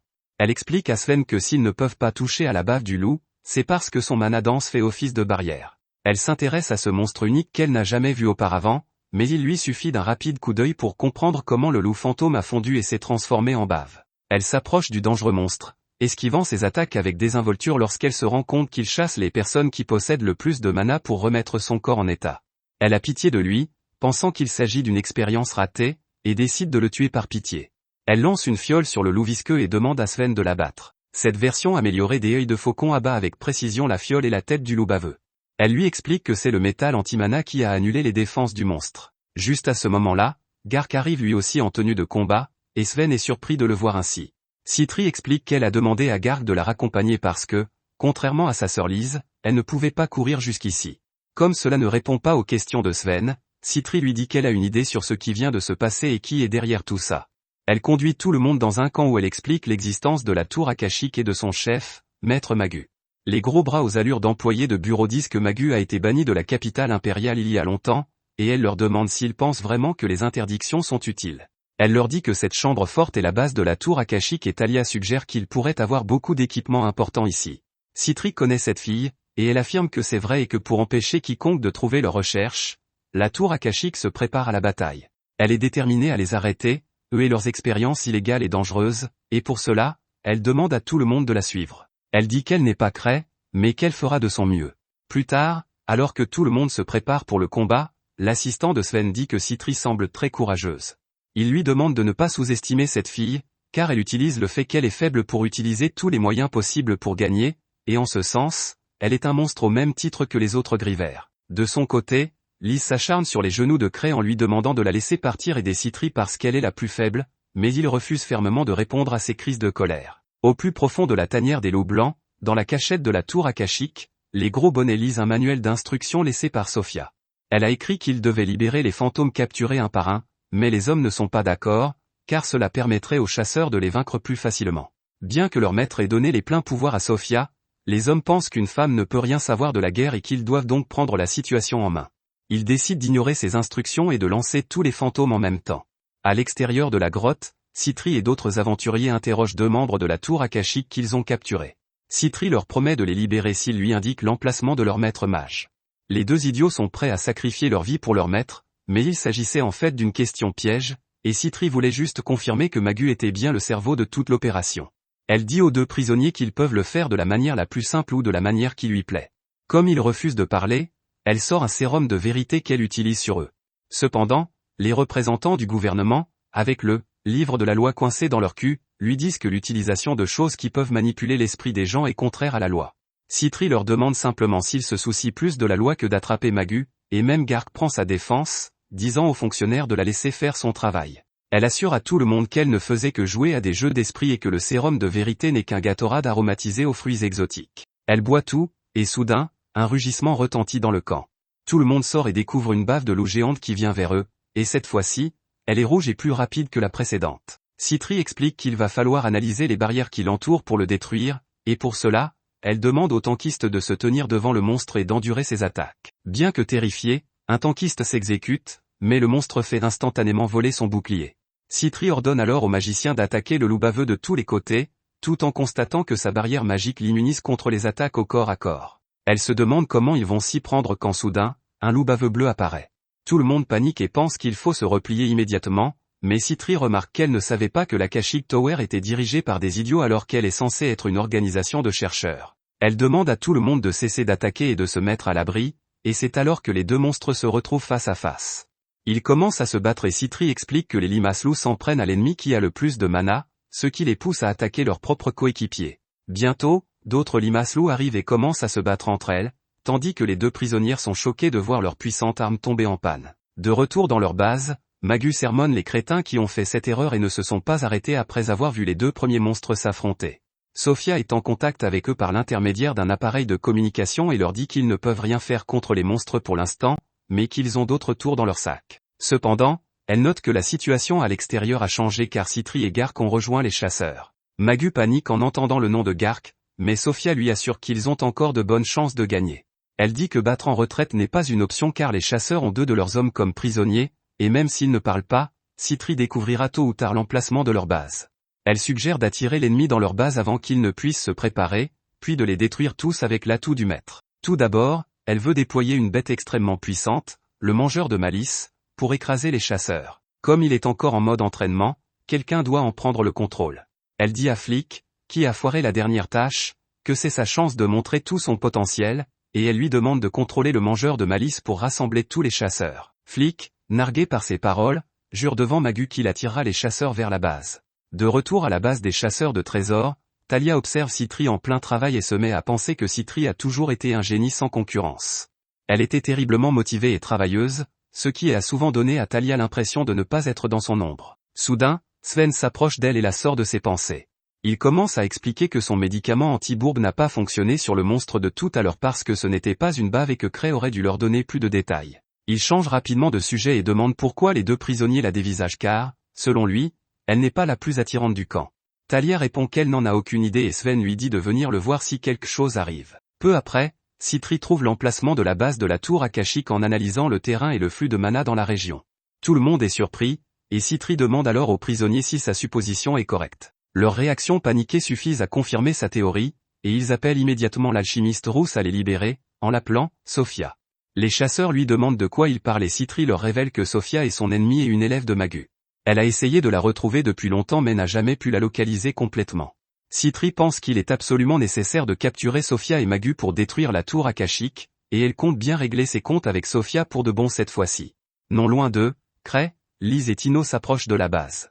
Lise l'a pratiquement traîné jusqu'ici, et Cray pense qu'il va mourir parce que ses reliques ne sont pas complètement chargées, et qu'il n'a pas assez d'anneaux de sécurité non plus. De retour au camp, les chasseurs se dirigent vers la base de la tour akashique, et le chasseur au QI2 dit à Citri que s'il avait cru aux paroles de Cray plus tôt, il ne se serait pas cassé le bras. Il est impatient d'en savoir plus sur Cray, et Citri lui dit qu'il est l'homme qui deviendra un jour un chasseur de niveau 10. Le vilain est surpris d'entendre cela, mais après tout ce qui s'est passé aujourd'hui, il pense que Cray est tout simplement très fort. Citri dit que Cray est fort, mais que même s'il était plus faible qu'un lapin, il resterait le meilleur chasseur de trésors parmi eux. À ce moment-là, un éclair traverse les nuages, attirant l'attention de tous. L'instant d'après, un puissant éclair se dirige directement vers Citri. Il a été lancé par le dénommé Flick, qui chevauche le monstre lion volant tout en se vantant de son sort ultime qui peut tuer n'importe qui instantanément. Il descend au sol, où tous les chasseurs ont été assommés, et dit qu'il va maintenant prouver au maître qu'il est meilleur que Sophia. À sa grande surprise, Citri se lève soudain et lui dit qu'elle est habituée à ce niveau de sort, car elle a connu des choses bien pires dans les coffres à trésors de haut niveau. Flick panique parce que c'était son sort ultime, mais Citri tire sur Sven avec un pistolet à eau, le guérissant instantanément.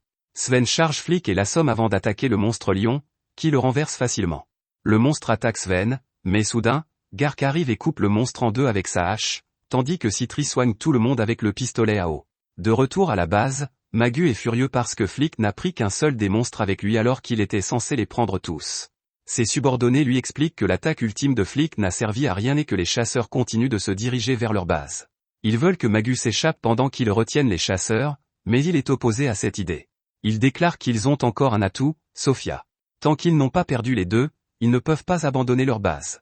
Il dit qu'il est de son devoir de veiller sur les batailles de ses disciples, et tout le monde est ému aux larmes. Magu leur ordonne de continuer à se battre de toute leur force, et ses subordonnés jurent qu'ils gagneront.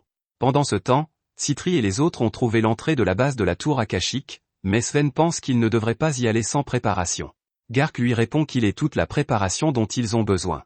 Il demande à Citri et à Sven de lui faire confiance et de se rendre dans la grotte, car il veut montrer à Lise qu'il a encore du chien en lui. Ils foncent vers la grotte, mais les membres de la tour akashique sont également prêts à les combattre à bord de leur lion volant. Cependant, ce n'est qu'un stratagème pour gagner du temps pendant que Mogus active leur carte maîtresse dans son laboratoire. Il appuie sur quelques boutons et une statue de pierre se brise soudainement, laissant apparaître un golem. Mogus déclare qu'il s'agit de la plus grande arme de la tour akashique et qu'il est certain que les ennemis ne pourront pas la vaincre. Le golem sort de la grotte, où Gark est prêt à le combattre. Il balance sa lourde épée sur le vieil homme, qui doit utiliser toutes ses forces pour la bloquer. Voyant le meilleur combattant ennemi acculé, les autres membres de la tour akashique décident de passer à l'offensive. Ils s'envolent au-dessus de la portée de Sven et des autres assaillants, et pendant que tout le monde se bat ou attend son tour, les deux prisonniers tentent de couper les cordes qui leur lient les mains.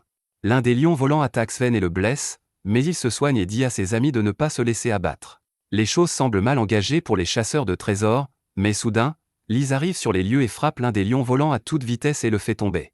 Tous les chasseurs sont gonflés à bloc car Lise les aide, et Sven leur dit d'aller de l'avant. De leur côté, Cray et Tino sont seuls dans la forêt. Cray est un peu inquiet parce que Lise est partie se battre et qu'il n'a plus de garde du corps fiable, quand soudain, Tino sent une présence. Elle alerte Cray et lui demande si elle doit s'occuper de ceux qui sont près d'eux, mais il lui demande de les laisser tranquilles, pensant qu'il s'agit simplement d'animaux sauvages. Cependant, les personnes que Tino a senties sont les prisonniers de la tour akashique, et ils ne comprennent pas pourquoi Cray les laisse partir. Cray n'est même pas au courant de leur existence, et alors qu'il décide de reprendre le voyage, l'énergie de ses lentilles de vision nocturne s'éteint soudainement, et il demande à Tino de lui ouvrir la voie. De retour sur le champ de bataille, Liz se débarrasse des lions volants et demande aux autres chasseurs de trésors comment ils peuvent lutter contre cela. Elle traite Citri de faible et cette dernière lui demande ce qu'elle fait là. Liz dit à sa sœur qu'elle a supplié Cray de venir ici, puis se remet à l'œuvre. Elle se déplace comme le flash pour attaquer le golem, mais c'est plus difficile qu'elle ne le pensait. Elle poursuit sa stratégie en attaquant le golem à pleine vitesse, en le repoussant et en le brisant un peu. Gark ne veut pas se laisser faire et attaque le golem avec sa hache, le figeant au point d'impact. Le golem tombe au sol tandis que Sven le vise. Il s'éteint pendant une seconde, puis se réinitialise et passe à l'offensive. Gark balance sa hache de glace sur le golem, mais celui-ci esquive l'attaque et saute au-dessus de lui. Personne ne peut croire qu'un tel tas de ferraille puisse être aussi agile. Cela le rappelle Ansem, l'un des 6 greviers, qui a presque la même taille que le golem et qui est plus agile que lui. Liz se demande si ce golem est à l'image de son ami, mais cela n'a pas d'importance car elle doit juste le détruire. Elle bondit pour l'attaquer, mais le golem détache sa main pour révéler un canon et tire sur elle. La balle d'énergie effleure le ventre de Liz, qui est obligée de reculer car elle n'est pas douée pour les attaques à distance. Citri pense qu'il sera difficile de détruire le golem même avec la puissance offensive de sa sœur, et suggère donc d'essayer d'épuiser sa batterie. Liz prend cela personnellement et attaque le golem pour prouver qu'elle peut le vaincre. Elle le frappe avec un puissant combo et le fait tomber, et Gark attaque le pied du golem pour finir le travail. Cependant, le golem s'envole à l'aide des propulseurs situés sur son dos, et Liz abandonne l'idée de le vaincre. C'est alors que Cray arrive et demande à tout le monde comment il va. Il n'est pas du tout effrayé par le golem géant qui se trouve devant eux, et tout le monde est certain que le combat sera bientôt terminé puisque le chasseur le plus puissant est arrivé sur les lieux.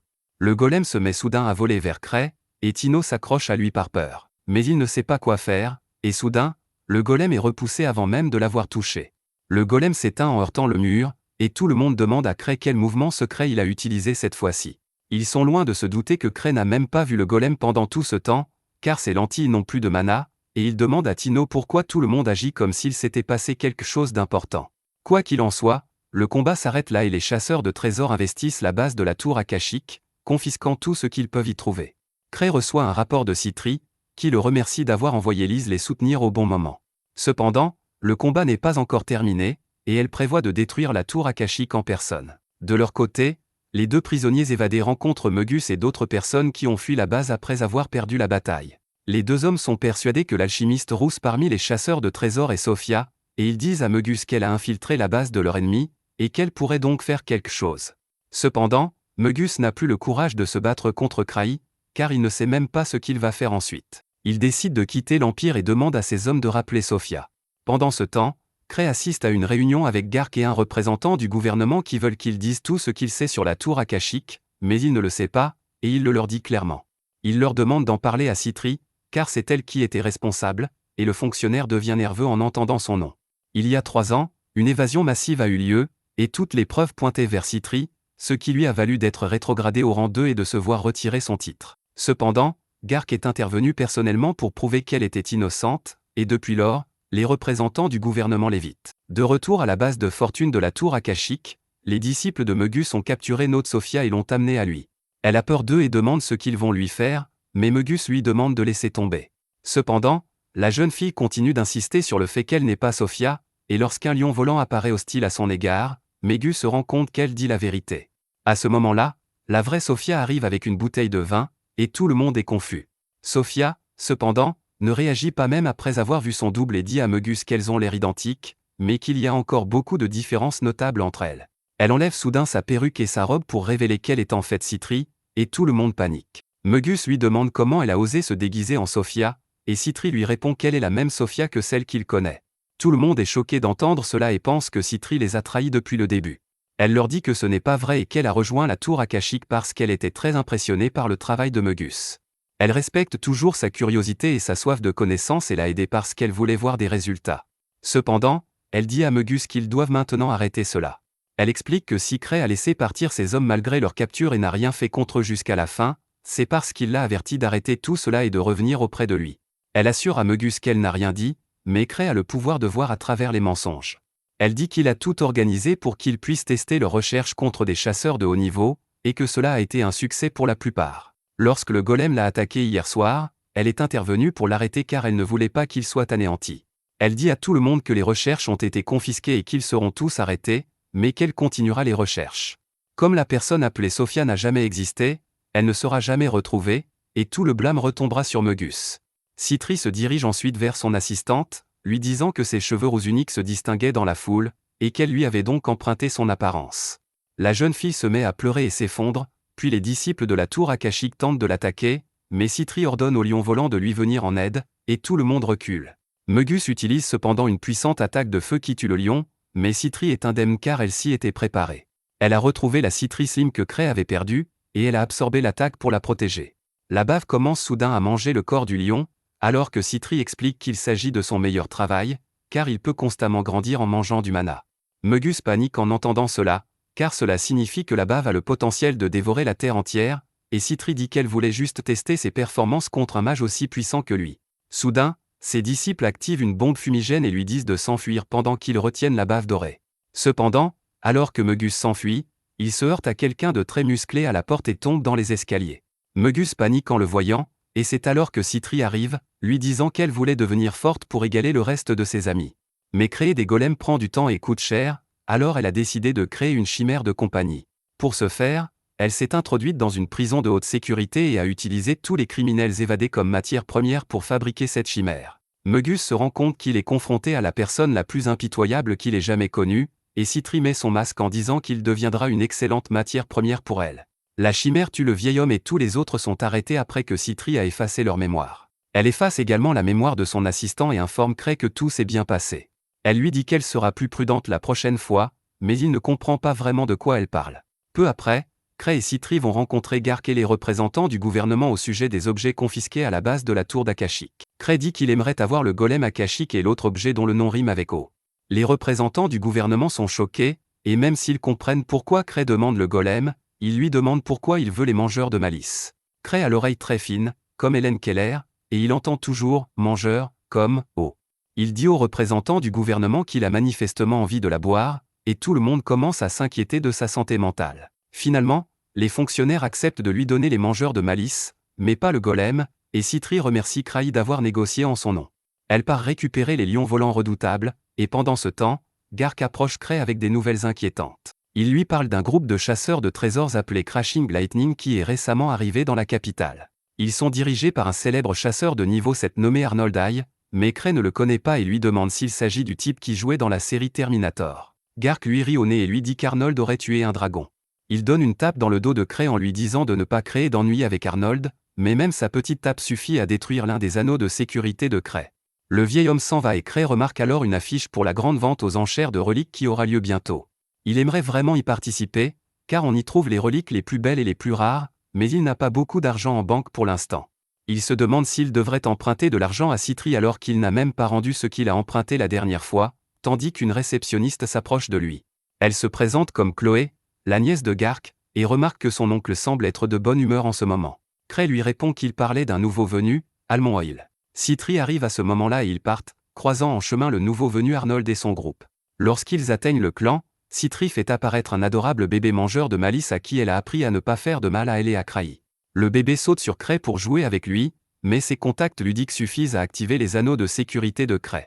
Heureusement, Citri l'enlève avant qu'il ne les traverse tous et décide d'appeler le chiot Gatorade parce que Cray pensait qu'il s'agissait d'un produit à boire. Cray ne s'inquiète plus de ce malentendu car il doit recharger ses reliques. Cependant, il apprend que son amie Lucia, qui est la mage de leur groupe, ne peut pas rentrer chez elle car elle affronte un monstre boss puissant dans le donjon.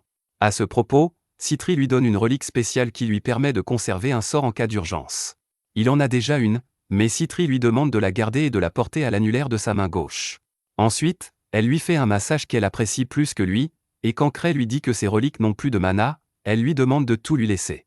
Elle réunit tous les chasseurs de trésors et leur dit qu'ils doivent suivre un entraînement spécial aux techniques de culture magique que Cray a conçu aujourd'hui. Elle leur dit que l'entraînement sera difficile, mais que ceux qui le termineront deviendront des mages du même niveau que Lucia. Tout le monde est choqué, mais comme Citri a dit que Cray avait inventé cette méthode, il le croit. Soudain, deux elfes nommés La Paix et Christina se lèvent pour contester les nouvelles méthodes. Christina regarde Cray de haut, lui disant de saluer sa sœur correctement car elle est bien meilleure que lui dans tous les domaines. La Paix lui demande de se tenir tranquille, mais même elle n'a pas une très haute opinion de Cray. Il sait que les elfes ont une grande longévité et des talents exceptionnels en matière de magie, et qu'ils méprisent tous ceux qui ne sont pas de grands mages. L'AP demande à Citri si elle est sûre que cet entraînement peut faire de n'importe qui un mage comme Lucia, que même les elfes respectent, et Citri confirme en disant que Lucia est devenue si forte grâce à un entraînement similaire. Soudain, une mage nommée Marietta, qui fait partie du groupe de Sven, se porte volontaire pour commencer, même si elle est nerveuse à l'idée de l'entraînement. Cependant, elle est un peu déçue car elle doit juste charger les reliques de craie, ce qui est étonnamment difficile car l'anneau ne semble pas se charger complètement, quelle que soit la quantité de mana que Marietta y verse. Citri lui dit de continuer, et après avoir beaucoup forcé, elle réussit enfin à charger complètement l'anneau. Citri lui dit alors qu'il y en a d'autres et lui fait charger les anneaux magiques un par un. Marietta finit par s'évanouir d'épuisement, et Citri explique à tout le monde que la capacité de mana de la plupart des gens atteint une limite à l'adolescence, et qu'ils ne peuvent pas grandir au-delà. Cependant, s'ils parviennent à épuiser tout le mana contenu dans leur corps, ils ont la possibilité d'augmenter la limite supérieure de leur mana d'un petit pourcentage. Les chasseurs se plaignent que cette méthode n'est pas pratique car il leur faut beaucoup de temps pour recharger leur mana, même pour les elfes, mais Citri a une solution pour cela. Elle sort un médicament spécial et en verse quelques gouttes dans la bouche de Marietta, qui se réveille en sursaut puis s'évanouit à cause du goût horrible du médicament. Citri dit à tout le monde que la capacité de mana de Marietta a augmenté et qu'elle a été rechargée. Elle dit que c'est ainsi que Lucia est devenue si forte, expliquant qu'elle n'est pas née avec un pouvoir écrasant et qu'elle a travaillé dur et bu beaucoup de ce médicament pour arriver là où elle est maintenant. Tout le monde est choqué d'apprendre cela, même Cray, qui n'avait jamais su que Lucia avait dû passer par là après avoir chargé ses reliques. Citri commence alors à narguer les elfes, leur demandant s'ils ne sont pas capables de faire ce que Lucia a fait, alors qu'ils sont une race fière de sa magie. Les deux elfes relèvent le défi et Citri appelle Chimira avec un sac contenant toutes les reliques de Cray. Christina commence à les charger une à une, et les autres mages du clan se mettent également au travail pour les rendre plus forts. Cray et Citri se rendent ensuite chez Lise, qui sort effrontément de son bain parce qu'elle a oublié sa serviette à l'extérieur. Citri ferme les yeux de Cray pour qu'il ne voie pas sa sœur nue devant elle, et après une petite dispute, Cray dit à Lise qu'il avait l'intention d'organiser une fête pour célébrer le retour sain et sauf de Citri et elle. Lise veut serrer Cray dans ses bras, mais Citri réussit à la retenir, et Cray annonce à Tino qu'elle va aussi venir avec eux. Ils se rendent dans un restaurant pour manger et boire, et Lise et Citri ne cessent de se disputer. Citri défie sa sœur à un jeu d'alcool et renverse son verre pendant qu'elle ne regarde pas. Cependant, Cray décide d'échanger leurs pichets, et Citri doit boire la boisson piquée. Elle s'enflamme très vite et commence à s'en prendre à Cray qui ne la considère que comme un sac à main ambulant. Elle lui demande s'il se souvient de la somme qu'il lui doit et lui dit qu'il peut toujours la rembourser avec son corps. Avant qu'elle ne puisse agir, Lise se jette sur elle et la plaque au sol. Soudain, elles entendent un vacarme, et il s'avère que l'un des chasseurs de trésors est tombé sur un certain Arnold, qui a un caractère bien trempé, à l'image de sa taille de pisse. Ces laquais disent à tout le monde de le traiter avec respect parce qu'il est un tueur de dragons et un chasseur de trésors de niveau 7, et Lise et Citri sont maintenant curieuses à son sujet. Arnold, sur ses grands chevaux, demande à l'aubergiste de lui apporter de l'alcool et des filles. Soudain, Lise s'approche de lui, disant qu'elle est là pour répondre à ses deux demandes. Arnold la traite de sale gosse et lui dit de rentrer chez elle, mais à sa grande surprise, Lise lui verse la boisson sur la tête. Tout le monde est horrifié, et soudain, Lise, furieuse, brise la cruche sur sa tête et la piétine, le traitant de faible et de ne pas mériter d'être un rancette. Arnold est trop furieux pour faire un geste, mais Cray arrive et emmène Lise, en s'excusant auprès d'Arnold pour son comportement d'ivrogne. Le lendemain, Eva parle à Cray du chasseur que Lise a agressé hier et dit que leur groupe était clairement en tort pour avoir attaqué sans provocation. Elle dit qu'il devrait s'excuser auprès d'Arnold et de son groupe parce qu'il a vaincu un dragon de foudre, et qu'il ne devrait pas en faire un ennemi. Cray espère que le coup de Lise a suffi à lui faire oublier quoi que ce soit, mais il demande à Eva d'organiser une réunion avec Arnold et à Garg de jouer le rôle de médiateur. En parlant d'Arnold et du dragon foudroyant, Cray dit soudain que le dragon aurait un goût divin s'il était bien grillé. Eva est choquée d'entendre cela, car le corps entier d'un dragon peut être utilisé comme un ingrédient précieux, et personne de sensé ne le mangerait. Cray lui raconte que Citri lui a déjà préparé un steak de dragon et que c'était très bon. Il continue de parler de la saveur des dragons foudroyants, puis dit à Eva de ne pas le prendre au sérieux parce qu'il a juste envie de viande. D'un autre côté, les laquais d'Arnold sont furieux d'avoir été traités au bar, mais il peut dire que Lise était vraiment forte. Il ne veut pas laisser passer l'affaire aussi facilement et emmène son équipe à la guilde. La réceptionniste leur demande s'ils sont là pour déposer une plainte, car elle a entendu dire qu'ils avaient été battus au bar. Le faux cul à la coiffure Joju lui répond qu'ils ne sont pas là pour porter plainte, mais pour connaître le nom de la personne qui a attaqué leur patron.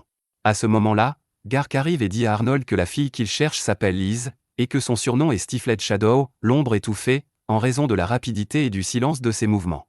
Arnold lui demande « Qui êtes-vous » et Garg se présente. Il dit qu'il savait que le groupe d'Arnold viendrait bientôt en ville et qu'il avait déjà prévenu le tuteur de Lise, mais qu'il a apparemment oublié. Les laquais sont encore plus furieux que quelqu'un ait oublié leur patron, et Gark leur dit alors qu'ils ont dû voir Cray au bar. Il leur dit que, malgré son attitude décontractée, Cray est en fait un chasseur de trésors de niveau 8 appelé Miltour. Les laquais sont terrifiés par cette nouvelle, mais Gark leur assure que Cray ne tolère pas les brimades, et que tant qu'ils promettent de ne pas être méchants, il gardera Lys sous contrôle. Il dit ensuite que Cray a en fait envoyé un message pour eux et sort un petit feuillet de sa poche. On peut y lire ce qui suit: le dragon de foudre doit être vraiment délicieux, et Arnold devrait m'en apporter. Gark s'en va, mais Arnold est furieux. Il prend le message comme une insulte et un défi et demande à ses hommes de se préparer au combat. Pendant ce temps, dans son bureau, Cray annonce à Eva que la dette qu'il doit à Citri a atteint 10 chiffres, ce qui la fait paniquer. Cray attend qu'elle se calme et lui dit que Citri a proposé 2 solutions. La première consiste à la jeter en prison, ce qui effacera la dette, mais Cray ne peut évidemment pas le faire. La deuxième solution consiste à la prendre comme épouse, car il s'agirait alors d'une dépense familiale et il n'y aurait pas de dette. Cray plaisante en disant que le mariage est peut-être son seul moyen d'effacer sa dette, mais il dit à Eva de ne pas se fâcher parce qu'il va tout rembourser. Elle lui dit que s'il n'accumule pas plus de dettes, il peut payer Citri avec les revenus qu'il tire de son groupe, mais cela va être difficile car la grande vente aux enchères est imminente. Dans le même temps, les laquais d'Arnold tentent de trouver des informations sur Cray, mais tout ce qu'ils peuvent leur dire, c'est qu'il a la capacité de voir l'avenir et qu'il ne part même plus en mission parce que c'est trop ennuyeux. Ils retournent à leur base et racontent tout cela à Arnold, qui dit que tout cela est inventé parce que les gens ne connaissent pas la vérité. Cependant, il ne peut pas nier ces rumeurs puisque Cray est un chasseur de niveau 8, après tout. Il pense que Cray doit être un stratège qui a atteint ce rang en commandant son groupe. Arnold ne pense pas que Cray soit faible, mais il est persuadé qu'il ne peut pas rivaliser avec un combattant de niveau 7 comme lui. Pendant ce temps, Cray essaie d'oublier sa dette en profitant du soleil quand, soudain, Tino saute sur son balcon parce qu'elle a cru qu'il lui souriait. Elle lui demande avec impatience ce qu'elle peut faire pour lui, et Cray lui répond en plaisantant qu'il a besoin d'argent.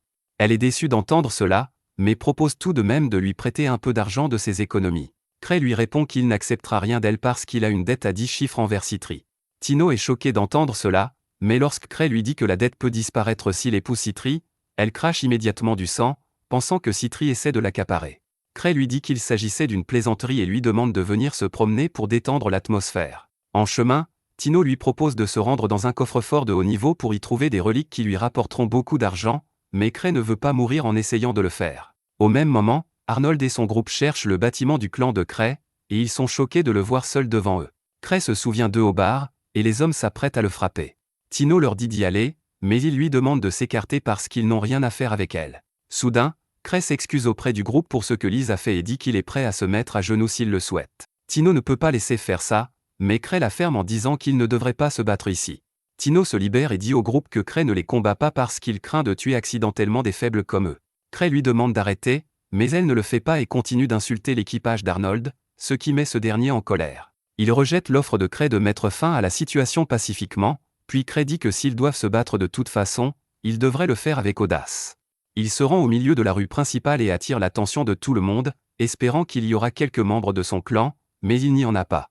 L'un des hommes lui dit d'arrêter de perdre du temps, et Cray lui dit d'être patient, en l'appelant chasseur A. L'homme est choqué parce que, apparemment, c'est son vrai nom, et il demande à Cray comment il l'a su. Arnold lui dit d'arrêter de tomber dans le piège de l'ennemi. Il confronte Cray en lui disant qu'il sait que Cray est monté au niveau 8 grâce à la chance et au pouvoir de ses amis et qu'il est vraiment faible tout seul. Tino s'offusque et dit à Arnold qu'elle ne laissera personne calomnier son maître. Arnold voit le feu dans ses yeux, mais il sait qu'elle est loin de son potentiel pour le moment. Tino se tourne vers Cray, lui demandant la permission de se battre pour son honneur, et ce bouffon lui dit d'aller de l'avant. Même Arnold est nerveux car il pensait que Cray ferait le bon choix et arrêterait la fille, mais Cray dit que puisque Tino le veut, il respectera ses souhaits. Tino commence à attaquer Arnold, qui se contente de bloquer ses attaques. Pendant ce temps, Cray regarde autour de lui pour voir si une personne forte de son clan arrive. Tino lui dit de la regarder, et Cray commence à l'encourager, disant qu'elle gagnera sûrement si elle fait des efforts. Arnold est furieux et frappe Tino au sol, demandant à Cray pour qui il se prend. Cray lui répond qu'il n'a rien de spécial, mais qu'il ne laissera personne faire du mal à son peuple. Il sort la relique unique que Lucia lui a donnée et décide de l'utiliser pour maîtriser Arnold. Il se souvient de la fois où il avait demandé à Lucia de créer un sort à large portée qui pourrait maîtriser un ennemi sans le blesser et sans viser les passants. Lucia lui a répondu que c'était impossible, mais elle a fini par créer le sort dont Cray avait besoin. Il utilise maintenant cette magie de gravité pour plaquer Arnold et ses hommes au sol. Arnold lui demande s'il est le mage, mais Cray lui répond que cela n'a pas d'importance. Il libère Tino de l'effet de son sort et dit ensuite à Arnold que s'il veut le combattre à nouveau, Il doit suivre les procédures appropriées puisqu'il défie un maître de clan. Il lui demande de vaincre les 3 groupes les plus puissants de son clan avant de le défier à nouveau, et ces groupes sont dirigés par des puissances comme Ark et Sven.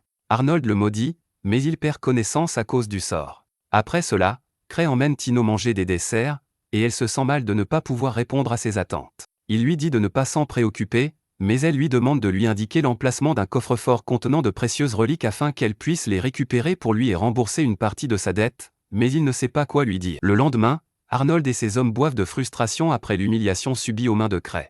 Ils sont furieux qu'il les ait nargués à plusieurs reprises et qu'il les ait maîtrisés sans leur causer le moindre dommage. De plus, il leur a même dit de combattre les groupes les plus forts de son clan s'ils voulaient le défier à nouveau.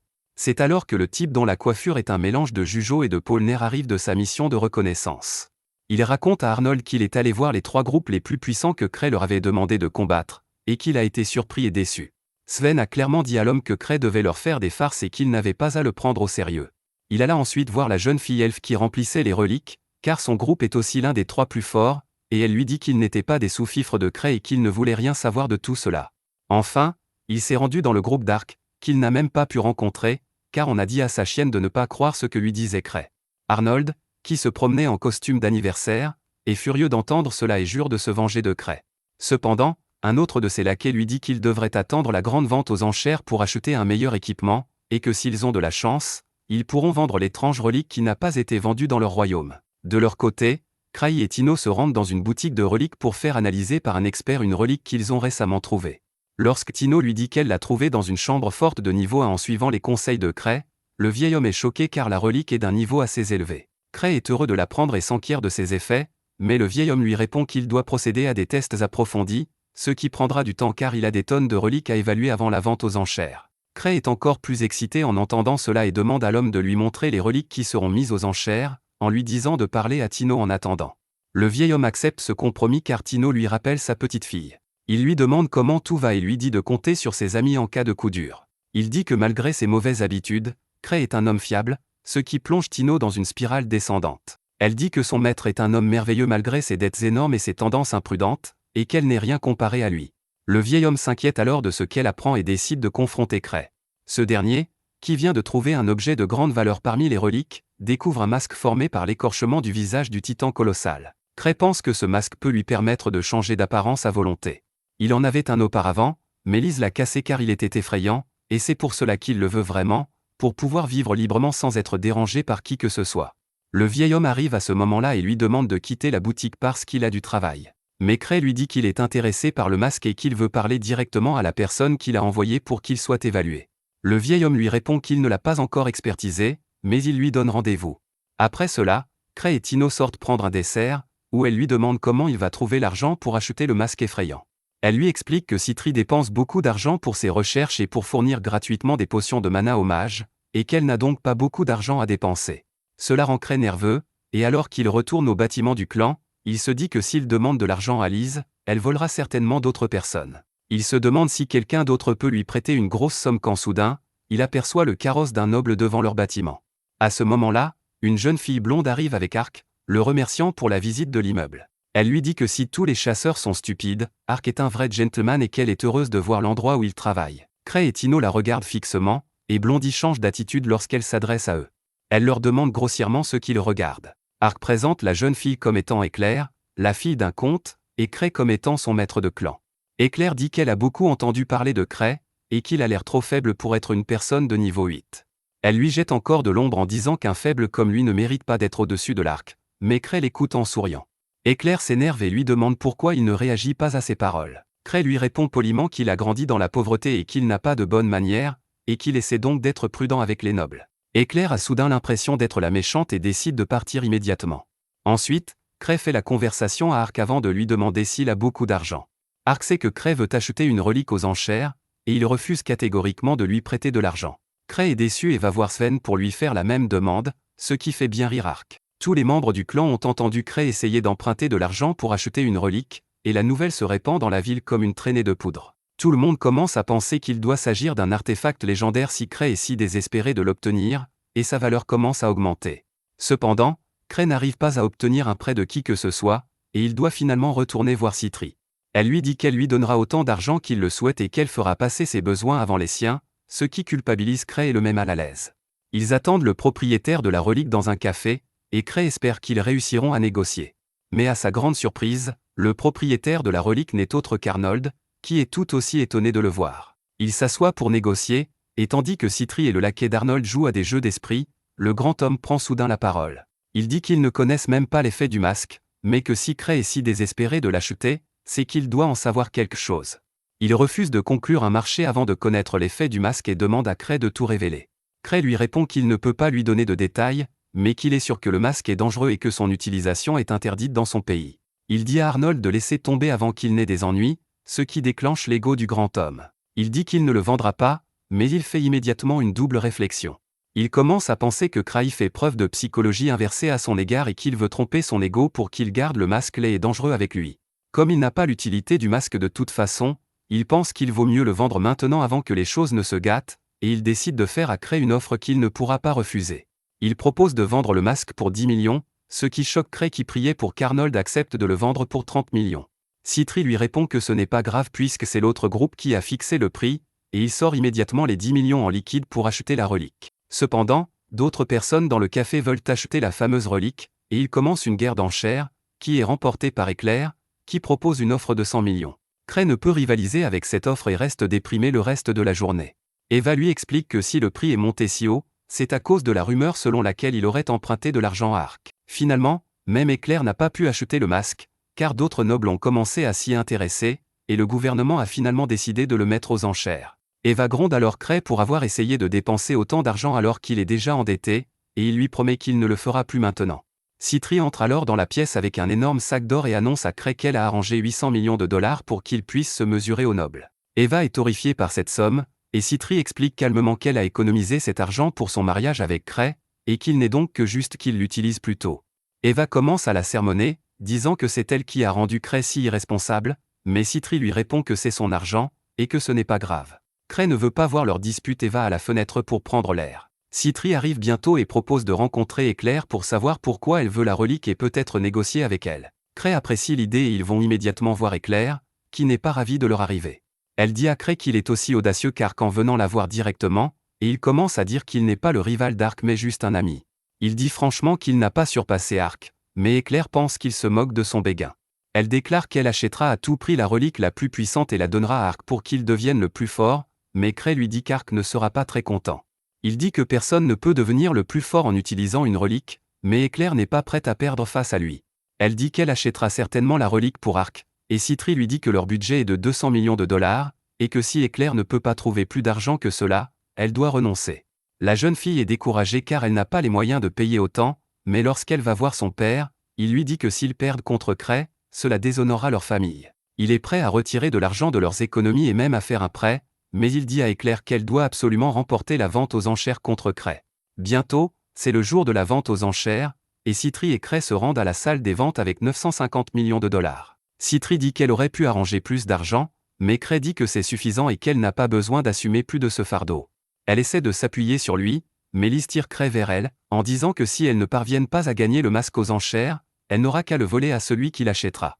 Les deux sœurs commencent à jouer à la corde avec Cray, qui pense que le masque ne valait vraiment pas la peine d'être acheté, et que s'il ne peut pas l'obtenir à la vente aux enchères, il acceptera tranquillement sa défaite. Bientôt, ils atteignent le bâtiment de la vente aux enchères, qui a l'air high-tech, et il y a une foule énorme. Liz demande si C, QKC, sont aussi là pour participer à la vente aux enchères, mais Cray lui répond que la plupart d'entre eux ne sont là que pour regarder les enchères. À ce moment-là, Tino et son groupe arrivent aussi, car ils étaient curieux de participer à la vente aux enchères. Tout le monde a déjà entendu dire que Cray était endetté et qu'il continuait d'enchérir pour une relique incroyable, ce qui lui vaut beaucoup plus d'attention qu'il ne le souhaite. Il trouve donc une idée astucieuse et demande à Tino d'enchérir en son nom, tandis qu'il se contentera de lui donner le signal. Elle est très heureuse d'avoir cette chance, et Liz lui dit que si elle ne remporte pas l'enchère, elle n'aura pas de maison où retourner. Tino est déterminé à remporter l'enchère, mais Cray pense que ce n'est qu'un vœu pieux car c'est lui qui va donner le signal. C'est alors qu'arrive la blonde éclairée dans son carrosse, et elle détourne le visage avec arrogance en voyant Cray. Peu après, la vente aux enchères commence, et tandis que les objets sont vendus un par un, Cray ne peut qu'attendre patiemment que le masque soit mis en vente. Ce sera le dernier article en raison de l'engouement qu'il a suscité, et Cray maudit les organisateurs de la vente aux enchères parce qu'il ne peut pas enchérir sur d'autres articles, car il doit économiser ses fonds pour le dernier. Tino ne cesse de le regarder à chaque fois qu'un nouvel objet est présenté, mais comme Cray continue de tout refuser, elle commence à s'inquiéter. Cela oblige Cray à réfléchir, car il est friand de reliques, aussi simples ou inutiles soient-elles. Il lutte contre son envie de faire signe à Tino à chaque fois qu'un nouvel objet entre en scène, mais il pense soudain à la réaction de Citri lorsqu'elle le voit enchérir sur d'autres objets que le masque. En voyant son doux sourire, Cray comprend que cet oméga simpliste lui pardonnera certainement tout ce qu'il fait. Il se lève soudainement, débordant de confiance et déterminé à parier sur tous les objets qui seront mis aux enchères à partir de maintenant. C'est alors que le commissaire-priseur présente l'objet suivant, qui s'avère être le golem d'Akashic que Citri avait créé lorsqu'elle travaillait pour la tour d'Akashic. Cray ne comprend pas, mais il suffit de regarder le visage confus de Citri pour se rappeler que c'est l'une des deux choses qu'elle lui a demandé de négocier avec le gouvernement. Alors que les enchères commencent à monter, Cray se tourne vers Citri et lui demande si elle veut l'acheter.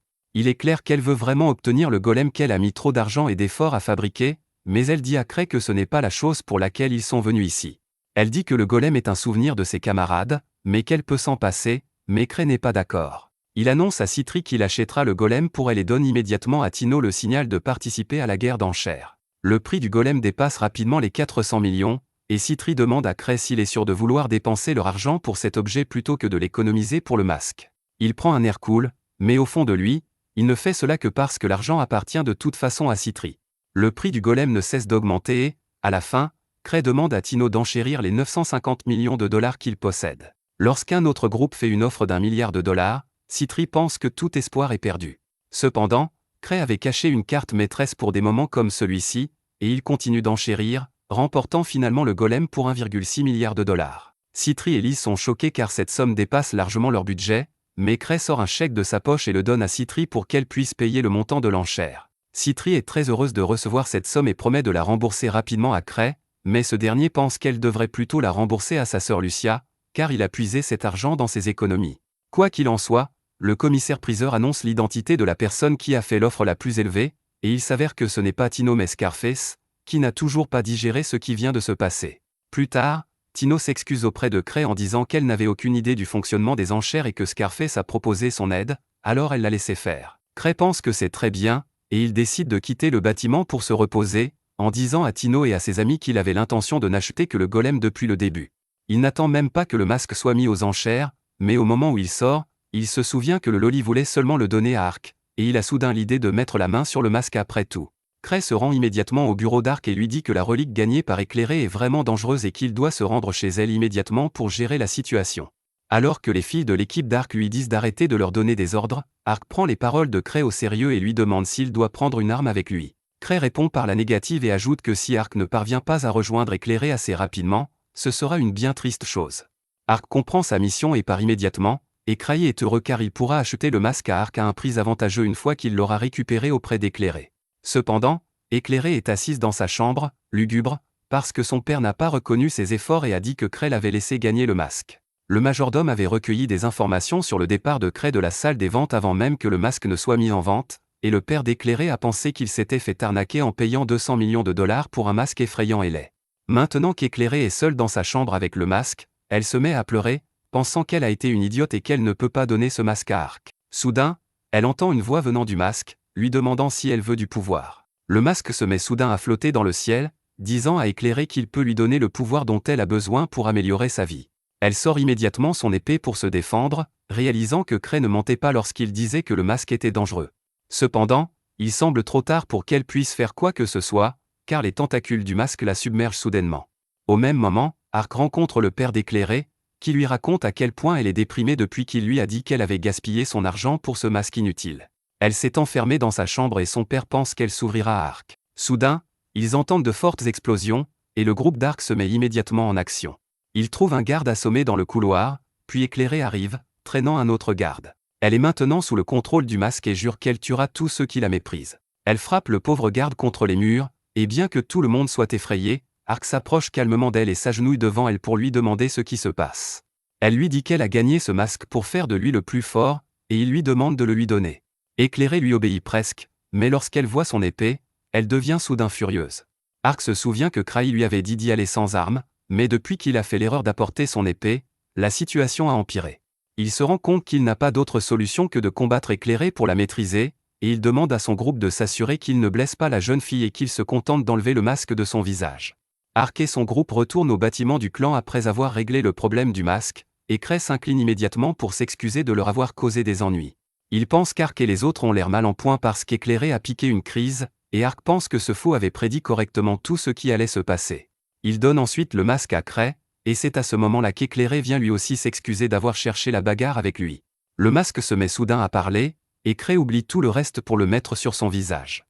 Le masque commence à analyser ses capacités et découvre qu'il est si faible qu'il ne peut pas remplir les critères d'activation, que même Éclairé pourrait le faire. Le masque se désactive et tombe au sol, et bien que Cray ne soit pas heureux que ce ne soit pas l'objet qu'il recherchait, une relique parlante est suffisante. Il demande à Éclairé s'il peut le garder, et celle-ci est tellement dégoûtée qu'elle ne veut même pas revoir le masque. Tout est résolu et Cray dit que puisque tout le monde est là, il devrait profiter de la fête qu'il a organisée pour eux et manger du gâteau.